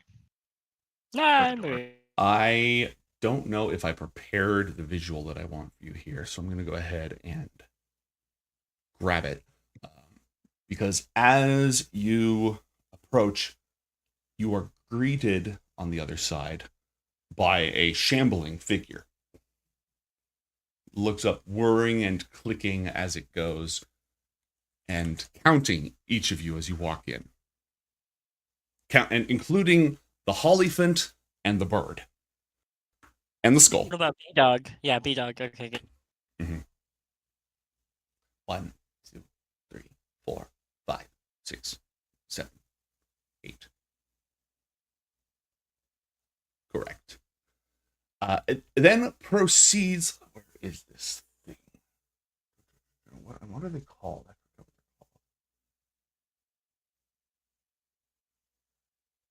Well, while I pull it up, once all of you have gone through, it hobbles over and grabs the wheel and starts spinning it to reseal. You notice that one of its hands appears to be flesh and the other one appears to be metallic in nature. Nice. And yeah, okay, I found it. I just need to get this image out of here. Unless I already added it here. Once all of you are in, it like finishes sealing it up, and then it opens. This is an airlock. There's another one on the other side, and it opens that and ushers you in. The submarine is about as cramped as one would expect a submarine to be, with lights, glowing red lights, not very bright, hanging overhead. It is Go ahead. I'm just saying, ooh. It's claustrophobic. There's pipes running through everywhere. The whole thing is like under your feet. And the shambling creature leads you forward. And do I have him in the system? I think I added him. Yes, I did. Let me just make sure that there's no secrets in here. And this is your guy. Oh my. Ooh.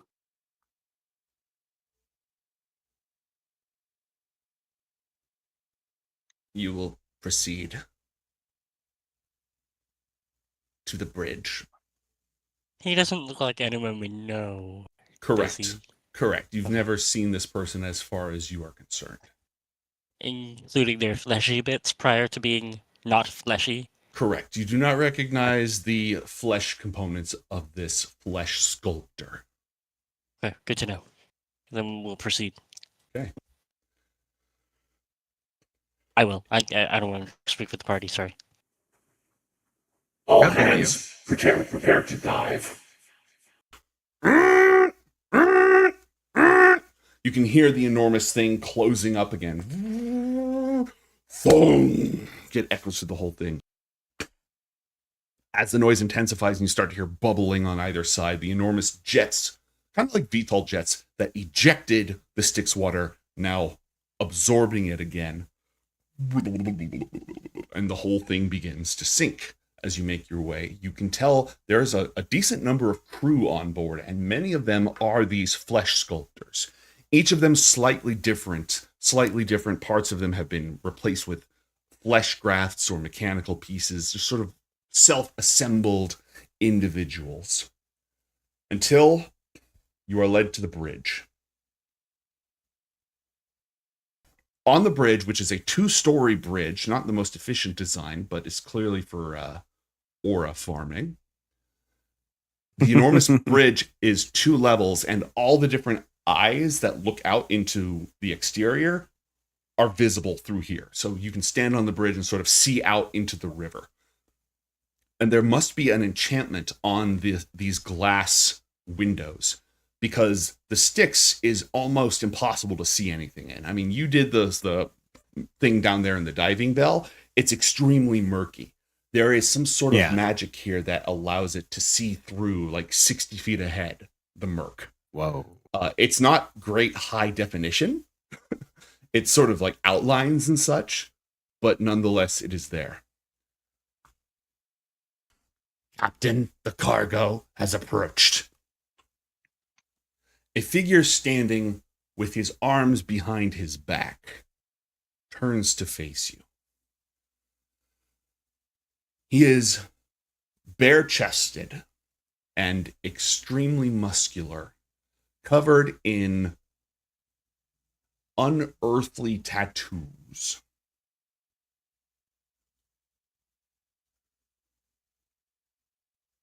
One of his arms is mechanical, along with some other components of him,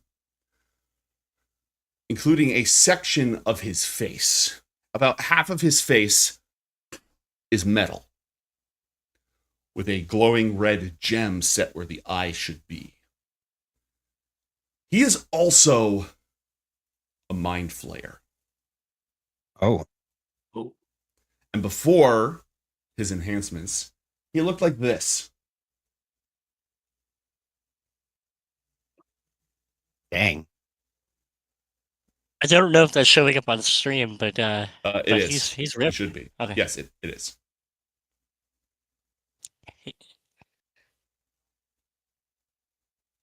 What a band. I have been instructed to convey you to your destination.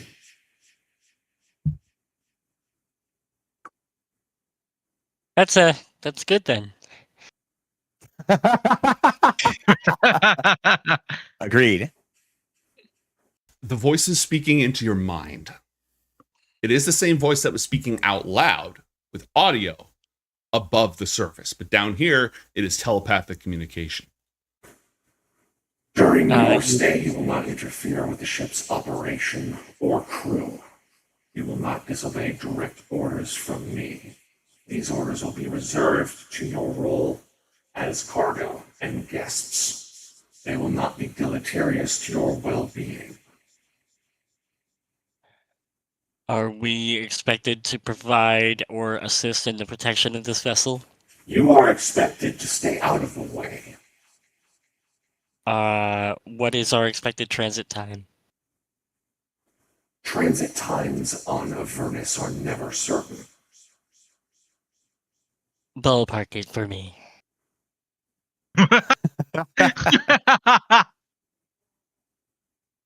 What is this ballpark? Less than 72 hours. Right then. What do you ask for a ballpark? Secure quarters. Do they have bathtubs? No. No. Okay. All right, we're getting If greasy you then. require hygienic purposes, a cleansing device will be provided to you. I feels very sus. I ain't using that. All right then. We will be. Well, I'm ready to be led to my quarters. I don't know about you guys. You are not confined to your quarters. But if your activities result in the interference of the functioning of this vessel or its crew, that can be changed. Would you be willing to give us a tour or provide a tour for us? No. Would you permit us to explore on our own? I think that's kind of what he said. That mandate has been revoked. I will be escorting you on a tour of the vessel. I thought you might. He paused. He paused for a moment. Roll insight, everybody, please. Ah. Wow. Crozan is There's- attuned to the there's- cosmos. There's something that he doesn't want us to see. Umberto and Crozan, when he said he wasn't going to give you a tour, he meant it. And when he paused, it was as if he heard something. Oh. All right. Guys, you want me to do a crazy gambit? I don't know if I want to do this. A crazy gambit? What? Fuck it, I'm doing it. All right, I'm gonna act like I heard something too, and be like, "Oh yeah, good call." Jeez. Do you? Hold on a second. I'm just acting like I heard a voice too, or like I heard the conversation, and I was like, "Yeah, okay, good call. You made the right call." Like, Okay. I have no idea what happened. I'm just acting like I heard the radio communication. He stares at you for a moment. I play it cool. As he always does. As Umberto is known to do, yes. What is your destination? He's still staring at you, Umberto. I will not answer, but try to or try to communicate to Darius or any of the other party that I want them to say what our destination is, not me. Like, I'm trying to maintain my here. Your air of like, oh yes. Yeah. I don't want to break this. I'd love for someone else to say it. If they won't, I will. But No, absolutely. Darius will kind of like he gets a little look over from Homeboy and is like, all right, yeah. He'll step forward. Yes, we are making our way towards the southernmost reaches of the River Styx. We seek the heroine and the surrounding. What would you call that? Why are you seeking the holding chamber? None of your fucking business. That's a great answer. Yeah, Actually, Bell's orders. My answer is Bell's orders are not to be questioned by the likes of you. Who? My plump, juicy breasts are none of your goddamn business.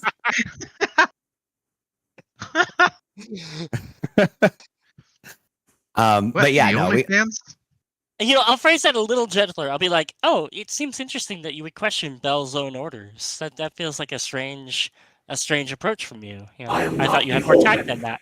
To Bell. He's a client. Then you should respect your client's requests. You are not a client. We're cargo by your client, unmolested, unchanged. Unless it is of your own volition.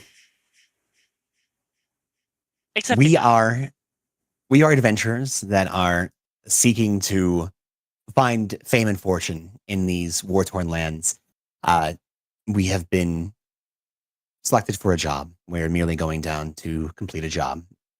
And to be fair, Bell is facilitating this, but Bell cannot be held personally responsible for anything and is held not liable for any damages caused by this party. And just the views expressed by this party are not those of Bell's. Legal disclaimer. I thought you weren't going to talk. I am now. I just think, we need to make sure that he doesn't question us, but also that he doesn't link Bell to directly what we're. I was just teasing you, man. You're good. You're right though. Any other comments from Squidface?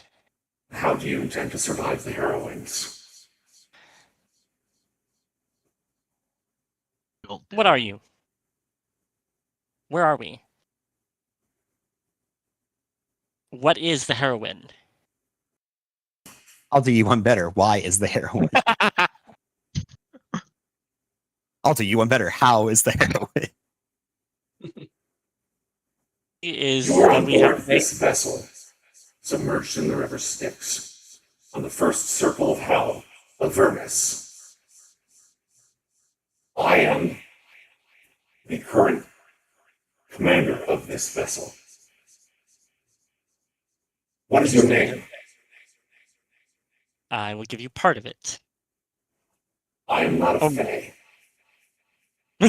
I'm Barto. B. My name is Albosk. Note that down. Albosk? Albosk. Like that?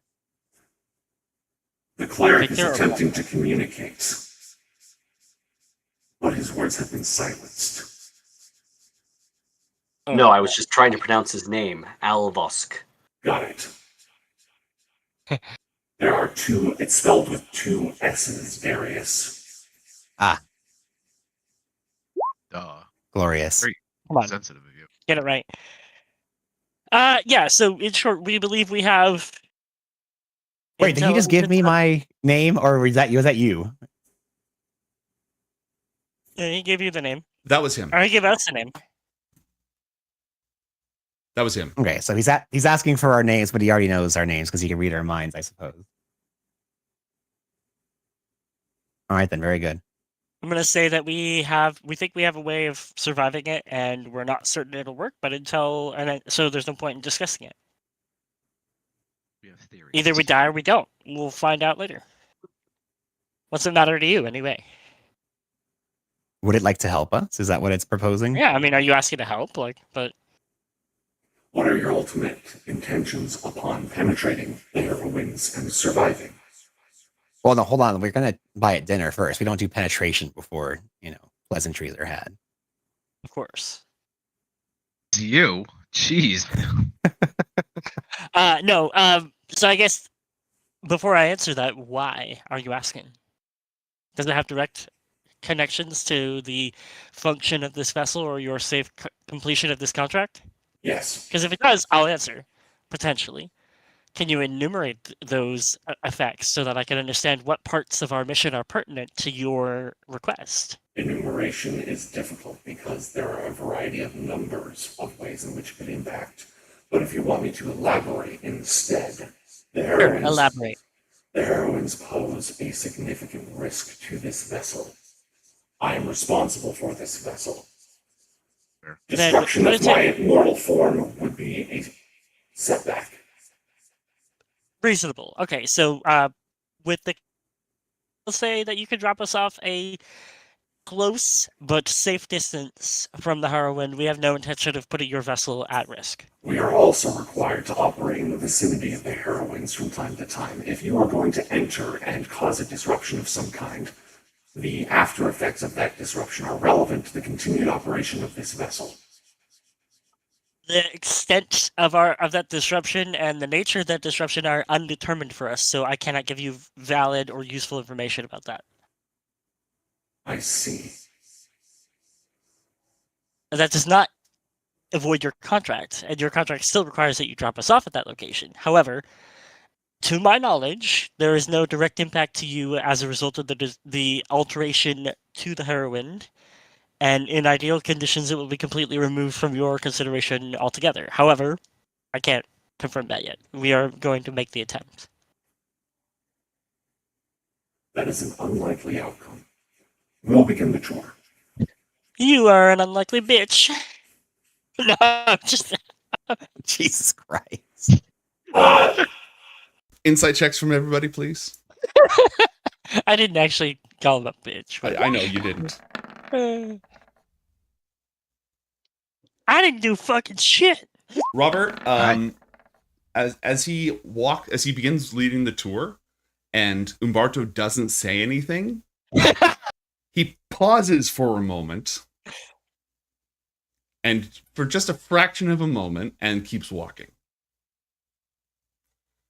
as if he was just insulted behind his back and doesn't care.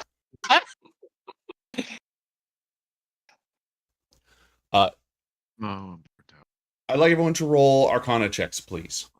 Oh, well, I can do that. Arcana. Yeah. Arcana's nuts. Hey. What's with the tens? Come on. 3. I don't understand it. I really don't understand it.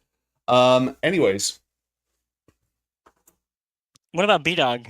Because you are in possession of infernal war machines yourself, you are already aware of the general nature of their operation. The functioning of this submersible is similar, but while salt coins can be used to fuel its operation, we are equipped with dredge scoops, allowing us to directly sift souls from the river itself, providing fuel on the move. This is obviously a better idea and superior design to Basilstein's diving bell, which is used for refueling the infernal war machine, the flying fortresses of Zariel. Note that down. I'm not going to go through the whole tour, but it can, like, when it has to, it doesn't always travel along the bed, but when they need to, they can just go down and, like, open the scoops and just dredge up fuel in order to, they don't ever have to surface if they don't feel like it, especially because of the nature of the crew. None of whom are completely organic. Oh. Yeah, are we gonna have trouble with the air problem?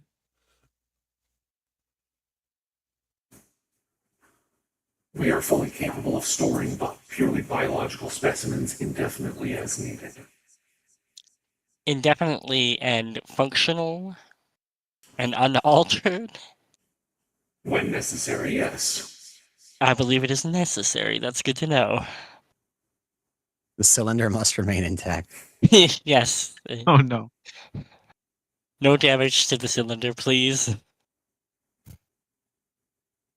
All right, Should let's you go request on a boating ride. improvement or modification, those can be made available to you. They will not be Grateful. inflicted without your express consent due to the legal nature of our contract with Bell. It is good to know. Thank you for the offer. He doesn't go into detail on all the weapon systems, but this absolutely has weapon systems, including but not limited to the face tentacles in the front of it that can be used to grab ships or creatures, drill into them, break them apart, a variety of other things. Darius, let's confab real quick. Okay. So in a private conversation between the two of us, if possible, do you think it's worth asking him anecdotally, hey, how would you take on a fortress into one of these? I don't Purely think, hypothetical. I think that this being wouldn't not care, but what is it going to do with that information? You know what I mean? I mean, what if we need to go up and get Zariel and we want to use one of these bad boys to go up there and get it? Like, these things have to come down to the sticks to refuel anyway. So if we could That's what I mean. I feel like, yeah. I feel like that's, to me, that sounds pretty good, to be honest. I think that there's nothing. Yeah, I think we should ask. The worst that would happen to be like, these Gumbies. Yeah, sure. We'll go ahead and ask. Yeah. Okay. Not right away, but once we've, kind of gotten to a point where there's waiting for an explanation from Albosk. Darius is going to cut in and kind of be like, hey, so Albosk, that was really cool. Thank you for sharing that. So those giant fortresses that we've seen flying around, if you were to try to, manipulate it in some way to make it, kind of come crashing down and repurpose it, how would you go about doing that? And would your machines be able to accomplish such a thing?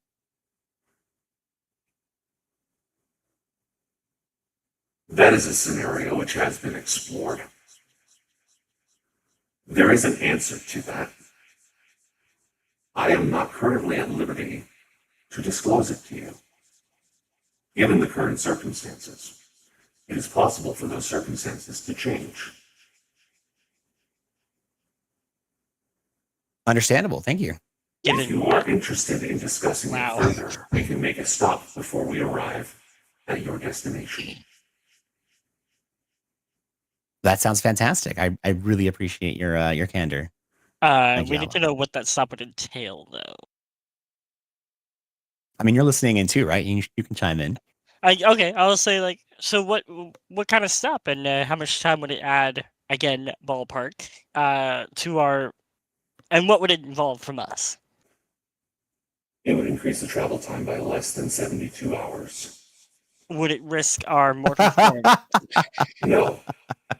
The facility involved is capable of onboarding organic samples without harm. Would it risk our mental form or our spiritual ones? Risks are minimal. Many steps have been taken to prevent exposure to Styx water, which is unproductive for our band. Would you consider it a risk to your contract for us to make this stop? No. Okay, you guys comfortable with doing it? I'm not opposed. I mean, I feel like what are we doing down here? Adventuring, like I guess do we actually care about trying to find out about such a thing? I mean, even if we don't.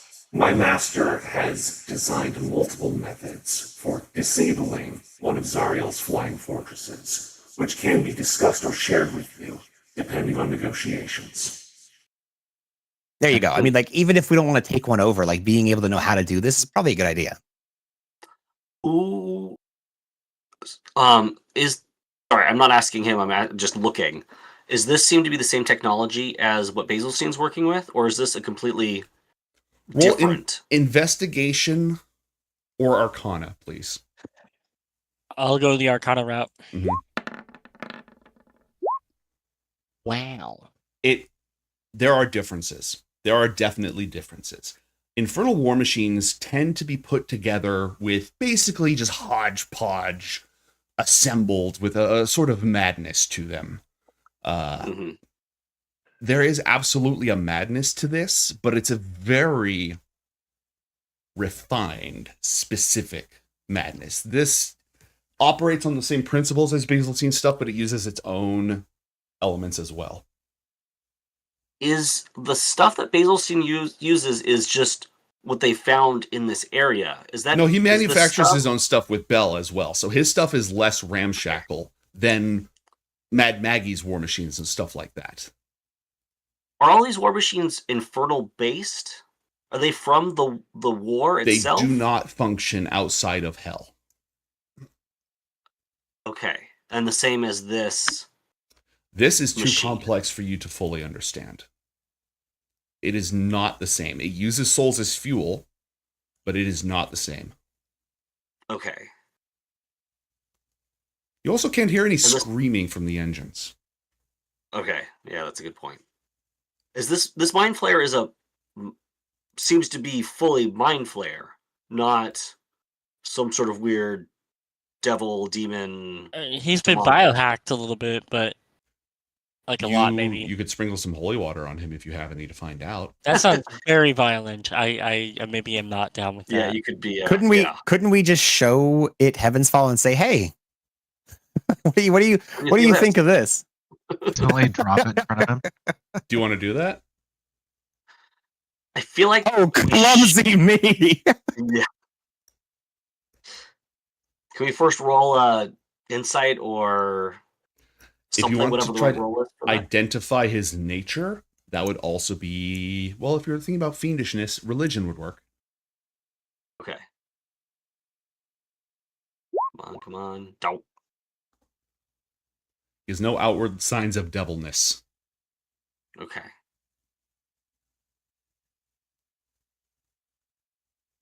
Okay. Should we ask him who his Lord Master is? Because it's not Bell. Yeah. Can I do that from a point of like buttering him up? Like, it's been a really good call with IT. I'd love to talk to your manager and fill out a survey about how well you did today. Go ahead and roll persuasion check. Am I wrong, or is it the flesh sculptor? No, that is a flesh sculptor. There are lots of flesh sculptors. Okay, yes. I misunderstood. All good. I would just love to talk to your manager for just a few minutes and thank them so much for how well they raised you as an employee. how well they raised you. I've already informed you that if you wish to discuss this further, you will be put in direct contact with my lord. Do they have a name so we can fill out the gift card we're planning on handing them? I will not be providing additional information at this time. My So, lord will do you have to dispense go to the personal astral plane? information as desired. Sorry. Proceed. Oh, no, I was just making a joke. I was just saying, do you have to go to the astral plane to get a gift card?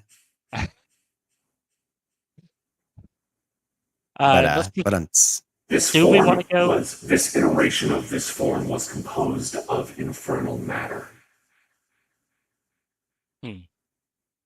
Iteration of this form. What do you think, folks? Shall we continue off to the How about we to the do our place? current line of quest and have this one in the background? We know I agree. I would say so. Yeah. we know I that agree. this Just don't person know how can we get- get us. Yeah, can we have it like a business card or something where we can contact you later? I don't think we can take a detour for this particular visit right now, but if we is want to contact necessary you in the to future. perform this detour immediately, prior to your entrance to the Harrowlands. If you do not choose to have this meeting now, your opportunities will be limited in the future. Oh, due to fair the answer. specific circumstances. I mean, guys, it's a pretty good meeting. Let's do it. Doesn't hurt to talk, right? Yeah. Yeah, except it actually does sometimes, but you know. Yeah, right, exactly. It doesn't hurt except when it does. Yeah. All right. Well, let's meet your daddy. I mean, I feel like we weren't told by Bell. Hey, by the way, if they try to take you to a different location, don't go with them. Right. That's the basics. What They'll the- never go to a second location. What the fuck did you just do? I rolled 60-10 divided by 4. the travel 60-10 time. is travel time divided by half for a Right. war machine, or divided by half for a guide who knows what they're doing. 7 we were about to hours just- later, the enormous submarine arrives. It drives into the side of the river Styx, underground. You have no context above ground for where you are. Underwater, directly through what looked like a wall a moment ago, and as you pass through it, you become aware of the fact that it is an illusory wall. However, it is also protected by an enormous metal grate, like a portcullis, covered in spikes. That opens, and as it opens, you see also that it's in two parts and it's curved, and it could function like a big mouth and smash things. The submarine passes into it and then goes up until it arrives in a cavern, half submerged, an underground, semi-underwater dock. Enormous mechanical arms reach out and grab the submarine, sort of clamps, docking clamps. They extend a gangplank. Magical winds blow the water of the river Styx away from everything and arrives out. As you step out into the open air, the smell of sulfur and coal and foul billowing smoke fills your nostrils, as well as a deep, profound heat, very similar to what you encountered in Bell's Forge. You are inside Texas. So it's Texas. Texas. You are inside a volcano, but you are deep inside a volcano. The cavern here is almost overflowing with pipes and turbines that spin in tubes as volcanic gases rise up from the depths, driving these various engines and motors. Much of that energy was used to grab your ship. And as you walk around, the noise down here is deafening. But whereas the noise of Bell's Forge was largely hammers on anvils, with some machines and such. This is far more industrial and mechanical. OSHA has never been down here in their lives. If an OSHA agent came down here, they would die from psychic damage. Clearly, caustic chemicals are leaking, just being poured into the water from pipes, as well as some like slag off run from industrial processes, etc. Albosk leads you inside through a huge security door with an airlock. Some sort of magical scanner passes over all of you, and you enter the chamber beyond. Unlike the submarine, which is built very cramped and stuff with no, 2-deck floors inside of a submarine, this is a vast open underground space. A mishmash of machines with tons and tons of creatures walking around. You see devils down here. You see damned souls walking around. Many of the flesh sculptors, but all of them gleam with a bit of metal as parts of them have been replaced. You hear screams, a devil shrieking and fighting. Looking over in that direction, you see a group of bearded devils dragging another bearded devil, holding him arms and legs as he fights and screams and curses at them. They bring him up to what appears to be an enormous forge, a burning furnace. And as they hold him there, mechanical limbs, tentacles, emerge from the mouth of this thing like a beast. They grab the screaming devil, despite his efforts to fight. They pull him inside, and then you hear buzzing and chopping sounds and... Oh, God. Oh, no. Unpleasant, painful noises. Yeah. The bearded devils who dragged him in then turn around as if they're all like in perfect sync and start walking away. Albosk basically ignores this and leads you down through the middle of it towards a staircase and a lift. I'm not going to call it an elevator. It's just like a lift, but powered by a crane on the far side of it. Pulls. So this is not what he came to show us. You go up and up and up. And as you reach the very top, you see the other side of the machine that just devoured the bearded devil. It spits him back out. One of his legs, one of his arms have been replaced with metal, and a scorpion-like tail has been installed where there was not one before. As the lift rises I see this as a total upgrade. As he rises up, the lift rises up. You walk across a metal bridge that leads to an enormous stalactite that has been hollowed out, and there's a big door in it. Set around the door are 3 skulls, coated in metal. What was that? I'm in danger. Enormous inhuman skulls. One of them is set with red gems, one with blue gems, and one with brilliant yellow topazes. Albosk.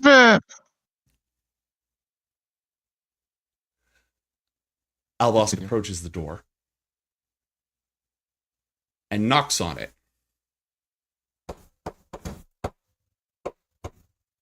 That. Come in!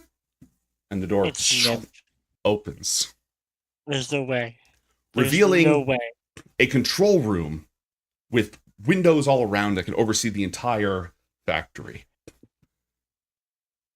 And standing at the control panel, gleefully operating a variety of levers and buttons, is a gnome. I know it is. I know it is. It's Yep.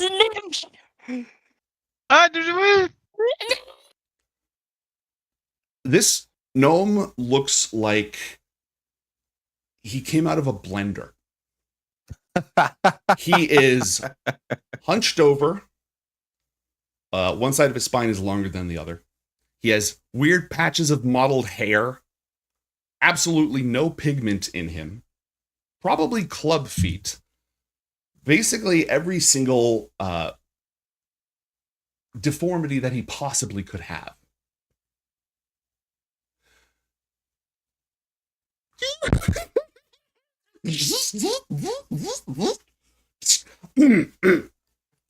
Albos, what you bring me?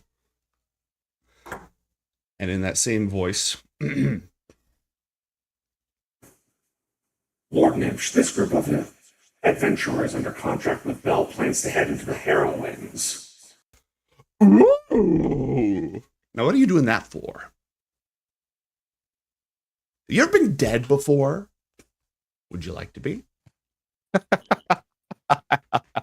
I'll let that happen naturally. I'm kind of a vegan, so like I like to do things non-GMO, like naturally. A vegan helm worshiper and a teetotaler walk into a bar. How do you know which is which? Don't worry, they'll tell you.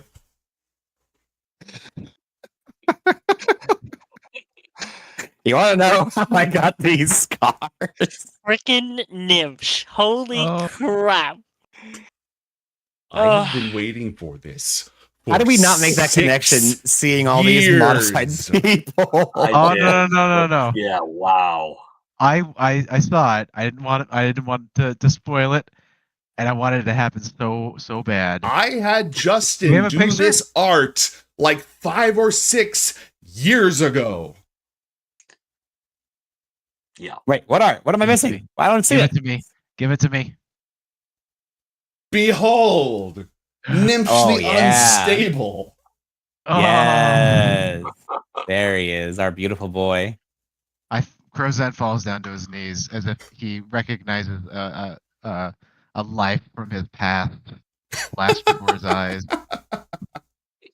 He wears around his neck, basically built into his self, 3 illithid skulls coated in adamantine with gems set in each of them, rubies, sapphires, and topazes. He has a mechanical tail, a mechanical arm, and he looks demented.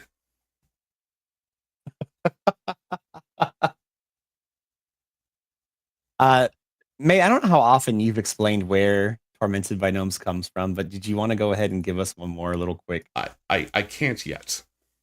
Oh, all right then. I will tell you that Tormented by Gnomes is plural, and he is one of them. And the heroine. Shut up, Kevin! Oh, fuck! It's the heroine.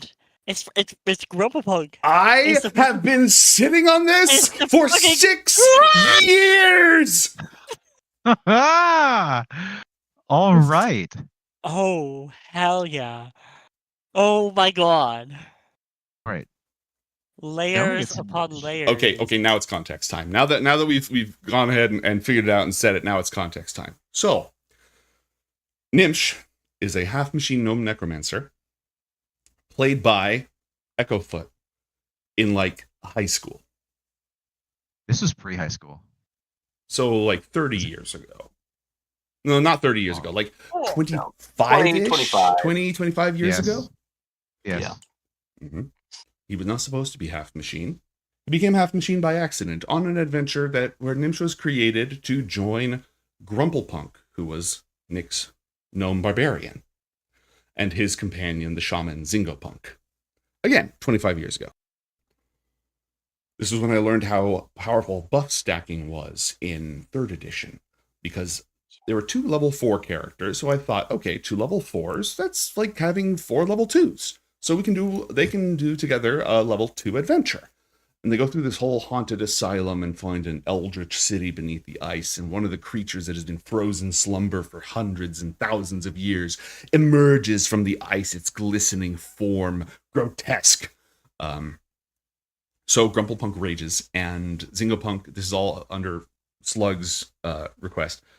Grumpelpunk rages, Zingopunk casts Bull Strength, Bear's Endurance, Enlarged Person, and he one-shots the boss. At which point, I had 2 more come out of the wall, which it still wasn't like a hard fight at all, but it was a slightly less of an anticlimax. That was the first time I was tormented by gnomes. In the following adventure, It would not be the last. It would not be the last. Several adventures later, Echo was hanging out with us and wanted to join. So hey, haha, let's roll. He'll roll a gnome too. That'll be funny. It'll be an all gnome party. So they go to this volcano where people are being abducted, tribesfolk are being abducted and turned into half-machine thralls. And Grumplepunk and Zingapunk are going down the road, and suddenly this necromancer arrives with skeletons in tow.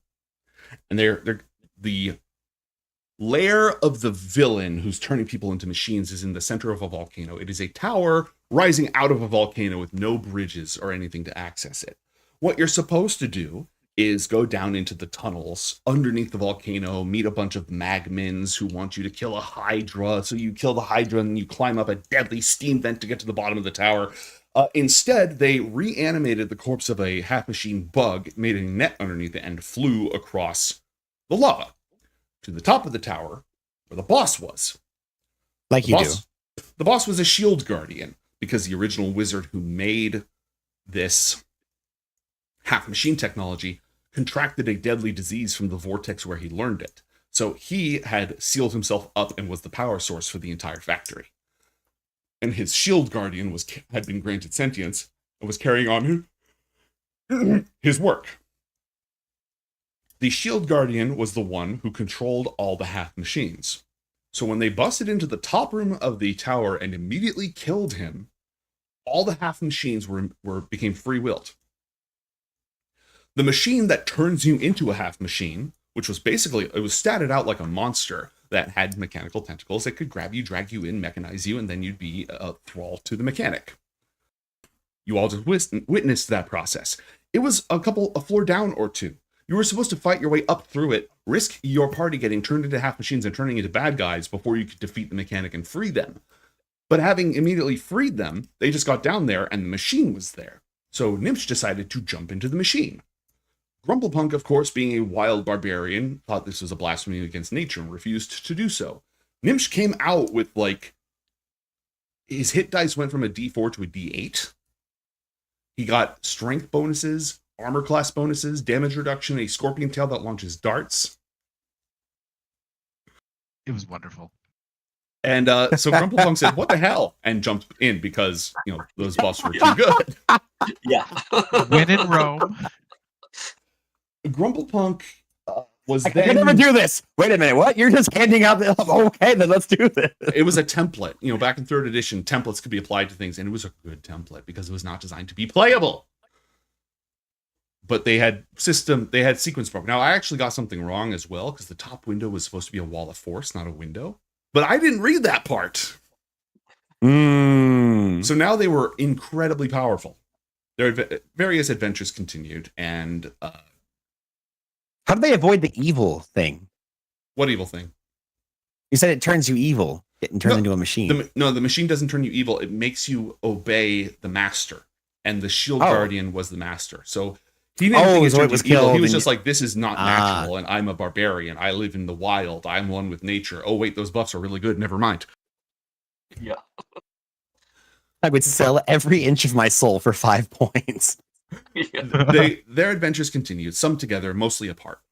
Nimsh went into a town, and some carrion crawlers came out of the town, and he killed them.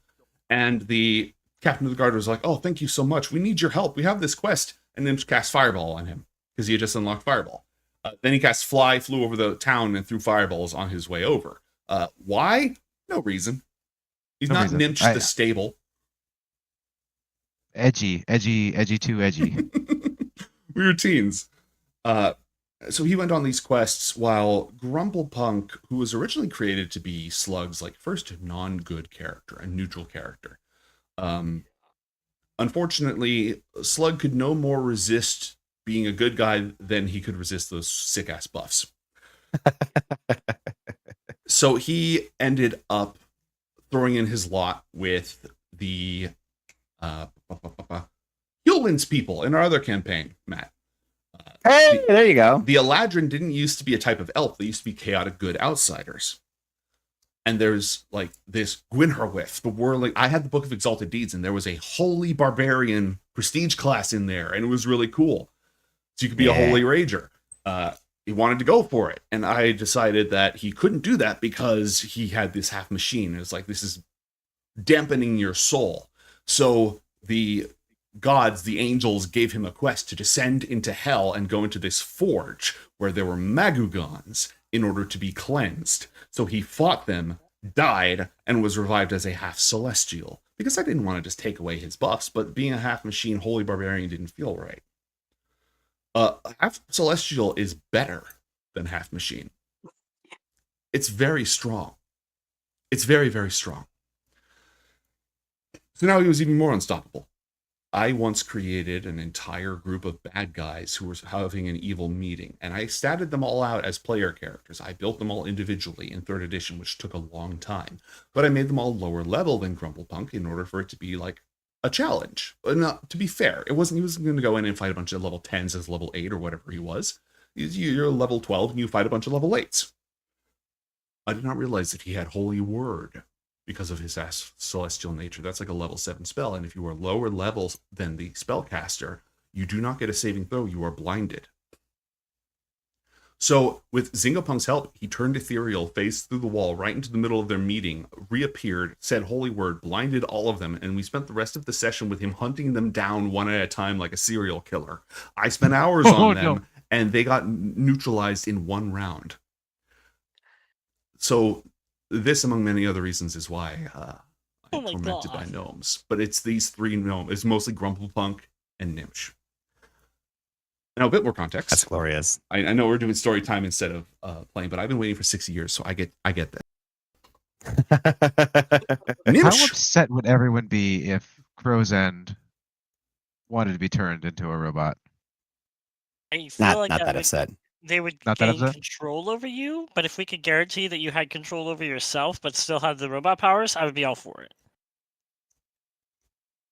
Nimsh went on to return to Cambernex's laboratory, where he originally underwent this transformation, and took it over and turned it into his stronghold, revived the half-machinification, and began the process himself. He created multiple magical items, including the skulls of Nimsh, which he is wearing right now. Made from skulls.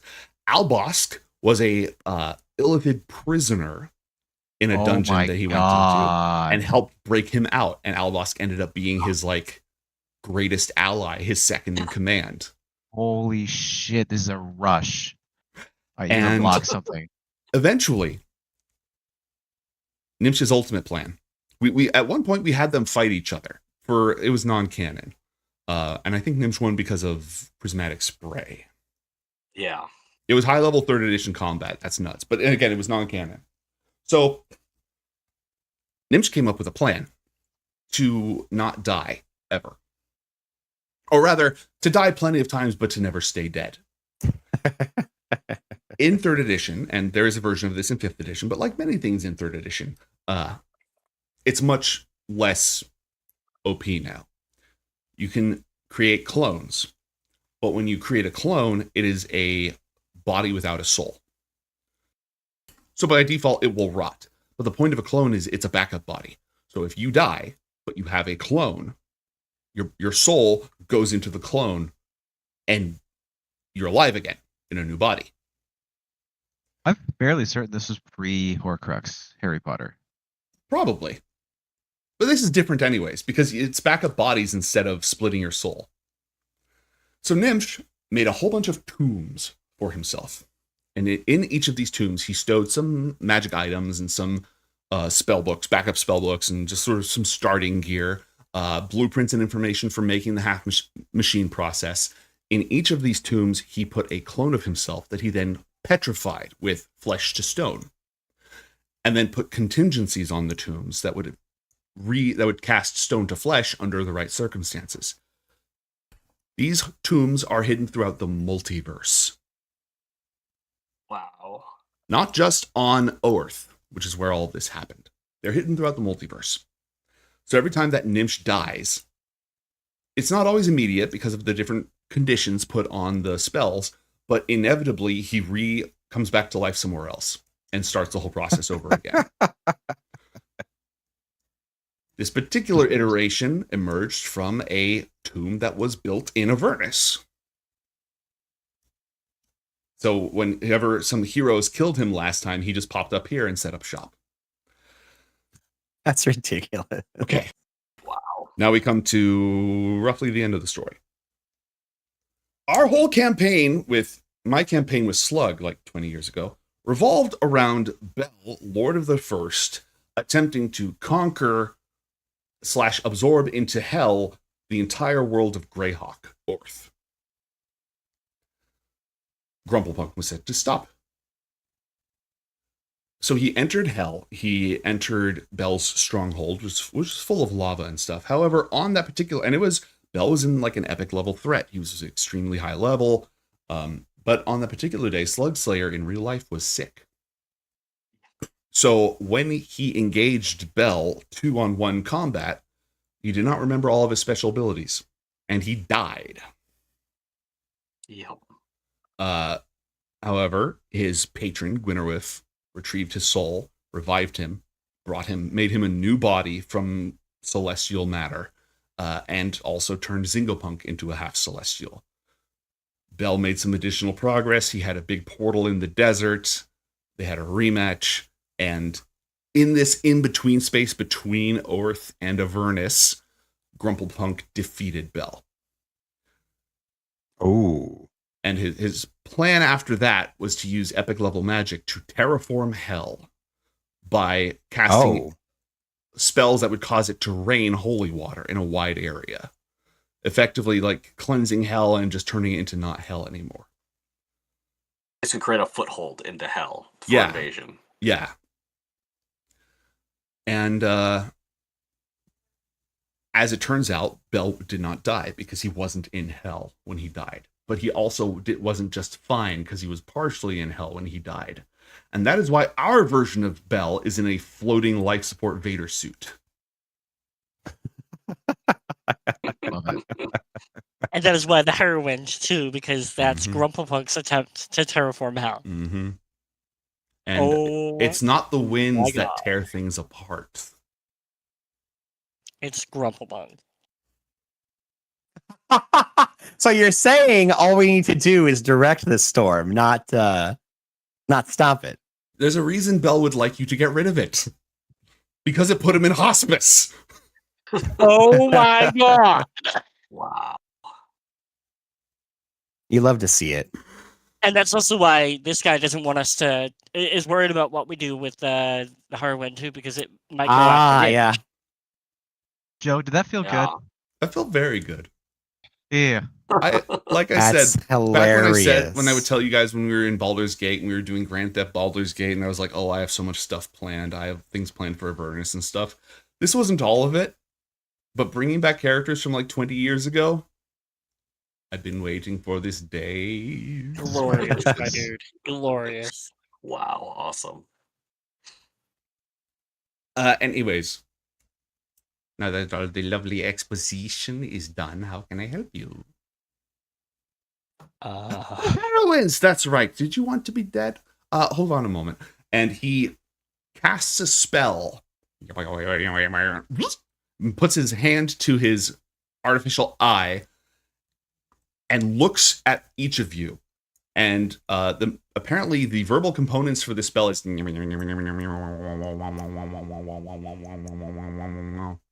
oh, I see.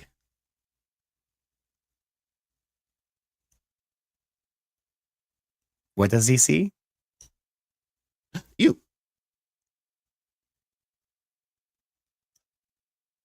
That's I get a it. little stuff. Yes, yes. So what were you planning to do with the heroine? We generally thought we'd be safe, and because we'd be safe, we might work out a solution. Mhm. We thought it would only affect bad things, and we're not bad. Yeah, no, that's exactly how that works. But what were you planning to do? What kind of solution? What problem? Is that arm bothering you? We can fix it. No, it was. It was supposed to be a sweet ass belt, but if I could yeet further with a mechanical arm, that may not be a bad idea. Spring my loaded, God. pneumatic pistons. Play some sound effect, like a crowd cheering every time that you do that. Be a nice addition to the entire process. Oh my god! Oh my god! A crowd cheering. Please. Oh my god! Please. I don't need stealth. I just need to throw you harder. I'm literally not strong enough to stop you from doing this, I just need to throw you so far you can't see or hear me. That's like stealth, right? Yeah. Adam's like, I've never wanted anything more in my entire life than now. I'm wrapped in the blanket. I am so cozy. My brain, I feel good right now, guys. But yeah, so we're going to go to the heroine, and Bell told you to do it. Did he? I can imagine why. Yes. What did you think of his whole getup? Seemed a bit excessive. Like his chair? Mm-hmm. It looks good, but I'm really curious what could possibly be weak about it that could be exploited, because it looks very impervious. I'm certain there are no weaknesses, right? Definitely not. Even for someone who might want to take him out? Why would anybody want that? You're talking like a crazy man.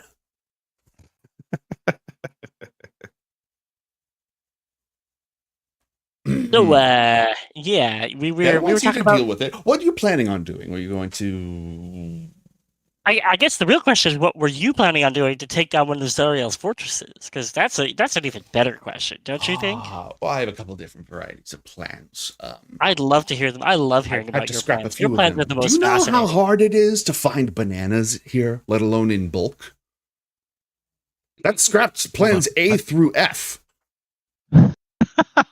No bananas. And if you do find a banana, it's probably actually a larva disguised as a banana. So you eat it and it gets inside and then you All right, so here's the deal. We could get you bananas. Can you? Are you sure about that? Bear with me here. Or we could get you a store that would sell you bananas. Safe bananas.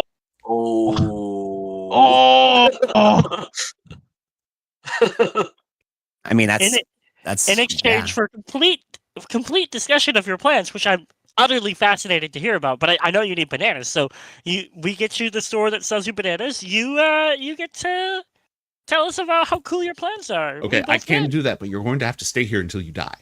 You don't have to stay here until you die. But if you want all of them, you're going to have to stay here until you die. Okay, how about the first 1.5 plan? Top five. Sure, top 5. Top 5. Based on probability of success. What the hell are you guys planning? Chuck Testa. Oh, that I know. I mean, what do you want out of this? Are you gonna jump in the machine? Is that the plan? Oh, 100%. Grozen's already naked. I know you are. I'm talking about the others. What does Nimsh want out of this? Well, bananas are. Nimsh is actually insane. Yeah, he's legitimately insane. Whatever he wants, that's what he wants, yo. Yeah. In the bell curve of what the vibe check, you know what it is, and then you also know what it is. The vibes are immaculate.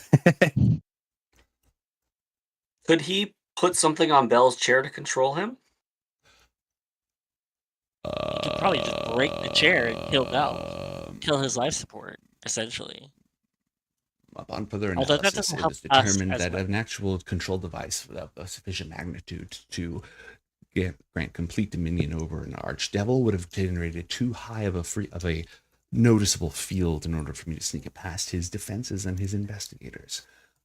Also, you're still under contract with him, and it might behoove you, after I tell you all my secrets, to go back and tell him his secrets in order to trade up, which I would respect. That would be a professional move. Definitely smart.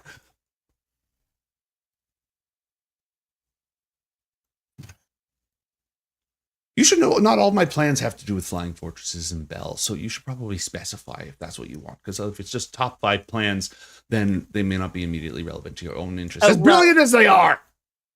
Well, I mean, we came here specifically. Initially, our plan was to come here and talk to you about how to get onto or capture a flying fortress, right? That was why the sub captain put us here. Is that right, guys? Well, it may or may not be controlled by Zariel, right? Whatever flying fortress that makes. Specifically, yeah, it's specifically when controlled by Zariel, but like. Technically, she controls all of them, but not directly. But one where she is, like, at the moment. Yeah. That's why we came here. But like, if you got other more easier plans to take out Zariel, I guess we could hear the top 3. Now we're just talking. Okay, just literally just taking out Zariel. Okay, all right. But all right. like, with the knowledge that you have, I mean, obviously, I imagine these subs factor into at least part of the plan. I just like submarines. Who doesn't? They're subs are cool. Exactly. Hey, what do you guys think? And I feel like you've already made your choice. To let the party like weigh in here. Like, do we want to hear about all his plans? Or not all, but like more open-minded plans, or do we want to specifically hear about how to get access to the flying fortresses? So I guess the deal is to find out, like, are we asking Evan et al. Or are we asking Umberto and et al? Because I feel like we're very like disillusioned because of the meta version of what's happening here versus like, this guy looks awful. Look at him. Look at him. He looks like a completely insane, dreadful individual to make deals with. But it's true. I trust him. I know you do. I understand you. I don't know why. I don't know why I trust him, but I trust him. Seems like Robert a man who would be gets things done. Yeah. I mean, considering this from like not knowing who Nimsh is, like when we were brought in here, we were told that this guy had plans to take out Zariel's flying fortresses, and that's why we suggested coming here.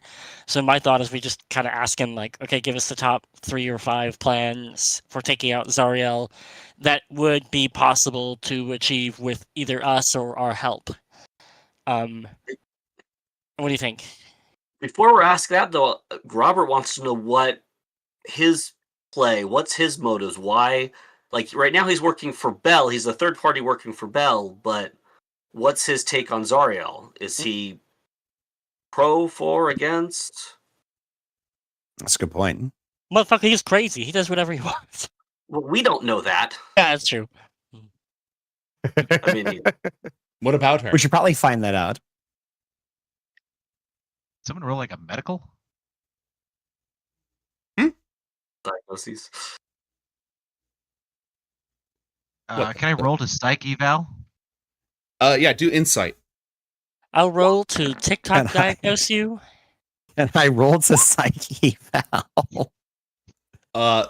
His diagnosis is yes.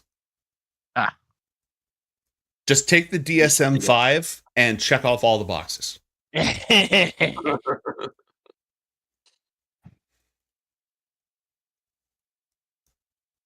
So you have been infected with bone juice. Bananas.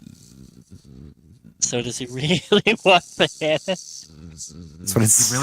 He really believes he needs bananas? Are those a component for a spell? Maybe he's low in potassium. I don't recall, honestly. But are those a component for a spell? You are not immediately aware of a spell that uses bananas as a material component. Okay, good. Because if we give him bananas, then he just like fireballs our ass because that's what they needed for banana. That's guano and sulfur. Yeah. So we just ask him for his top 5 plans. Do you know what's the most interesting thing here right now? Demon Ichor. You kill enough demons, and the residue, even despite the fact that they're immediately banished back to the abyss, the residue remains. It is a highly mutagenic substance, which isn't fun.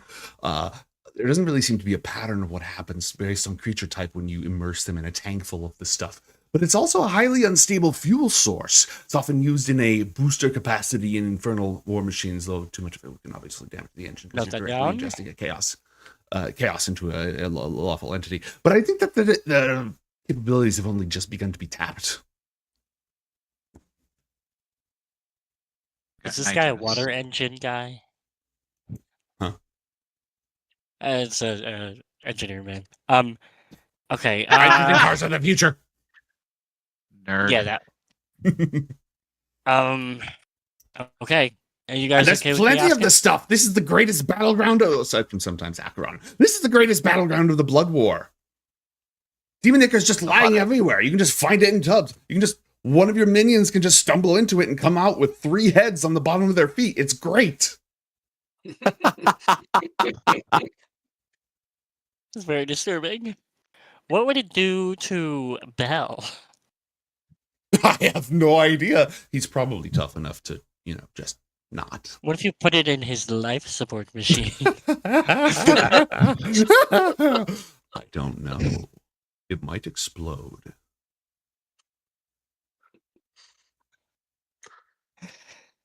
What do you guys want to do? Crozan wants to get turned into a machine. Oh my god. He's like, I want to get freaky. I want to get major freaky. You're gonna get cyber psychosis. Major freaky. Yeah, major freaky. Well,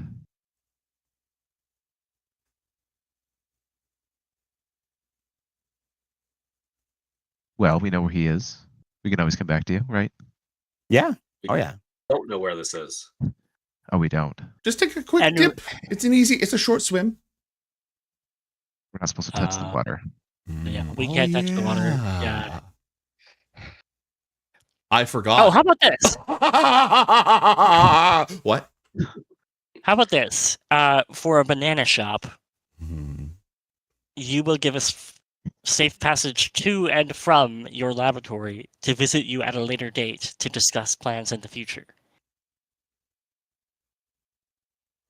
Wait, that's all you're gonna do for bananas? You're gonna give them bananas just for the chance to talk to him later? Well, what I'm thinking is, like, we don't necessarily need a plan to take down a flying fortress right now, and that's all we're thinking about right now. But maybe later on we'll need something that is more focused to what he could do. But we were told specifically by the captain this was our only chance to speak with him, and he wouldn't take us back. So using bananas, we can get access to Nimsh in the future, and we can now speak with him at a later date. It sounds insane, but you know. Have to pay the banana man if you want to hear my secret plan. You gotta pay the troll toll to get into this boy's soul. What do you guys think? All right. That's the Summon only the idea, exotic but fruit vendor. I'm open to other options. But I mean, did you also want to throw in a free upgrade with no strings attached? that's the other option is for us to change it to make it be add. Well, I don't think we can afford to add, but we can try.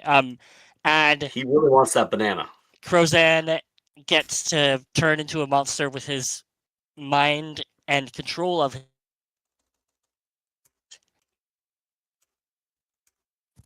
What? That last I part want- broke up for me. I want him to have a robot arm or whatever else you want to give him, but he needs to be able to completely control his own will and everything else. I got no strings. Yeah. Like, I don't want you to turn evil when you come out of the machine. Oh, it's guaranteed to be evil. That's what Crozan wants. Rumblepunk didn't turn evil. No, that's a good point. Crozan was always, or Nips was always evil to begin The with. machine doesn't turn you evil. It's just, when mind control is set to on, it makes you a permanent thrall to the master.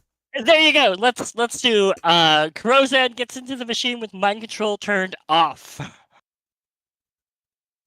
And we get a pass to come visit you in the future in exchange for bananas. That sounds good. But bananas are very good.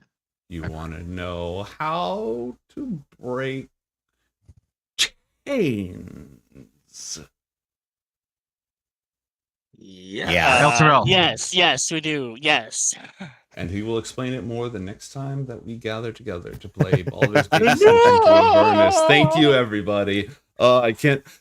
When we ended last session, like 7 months ago, right on the precipice of this, it almost exploded.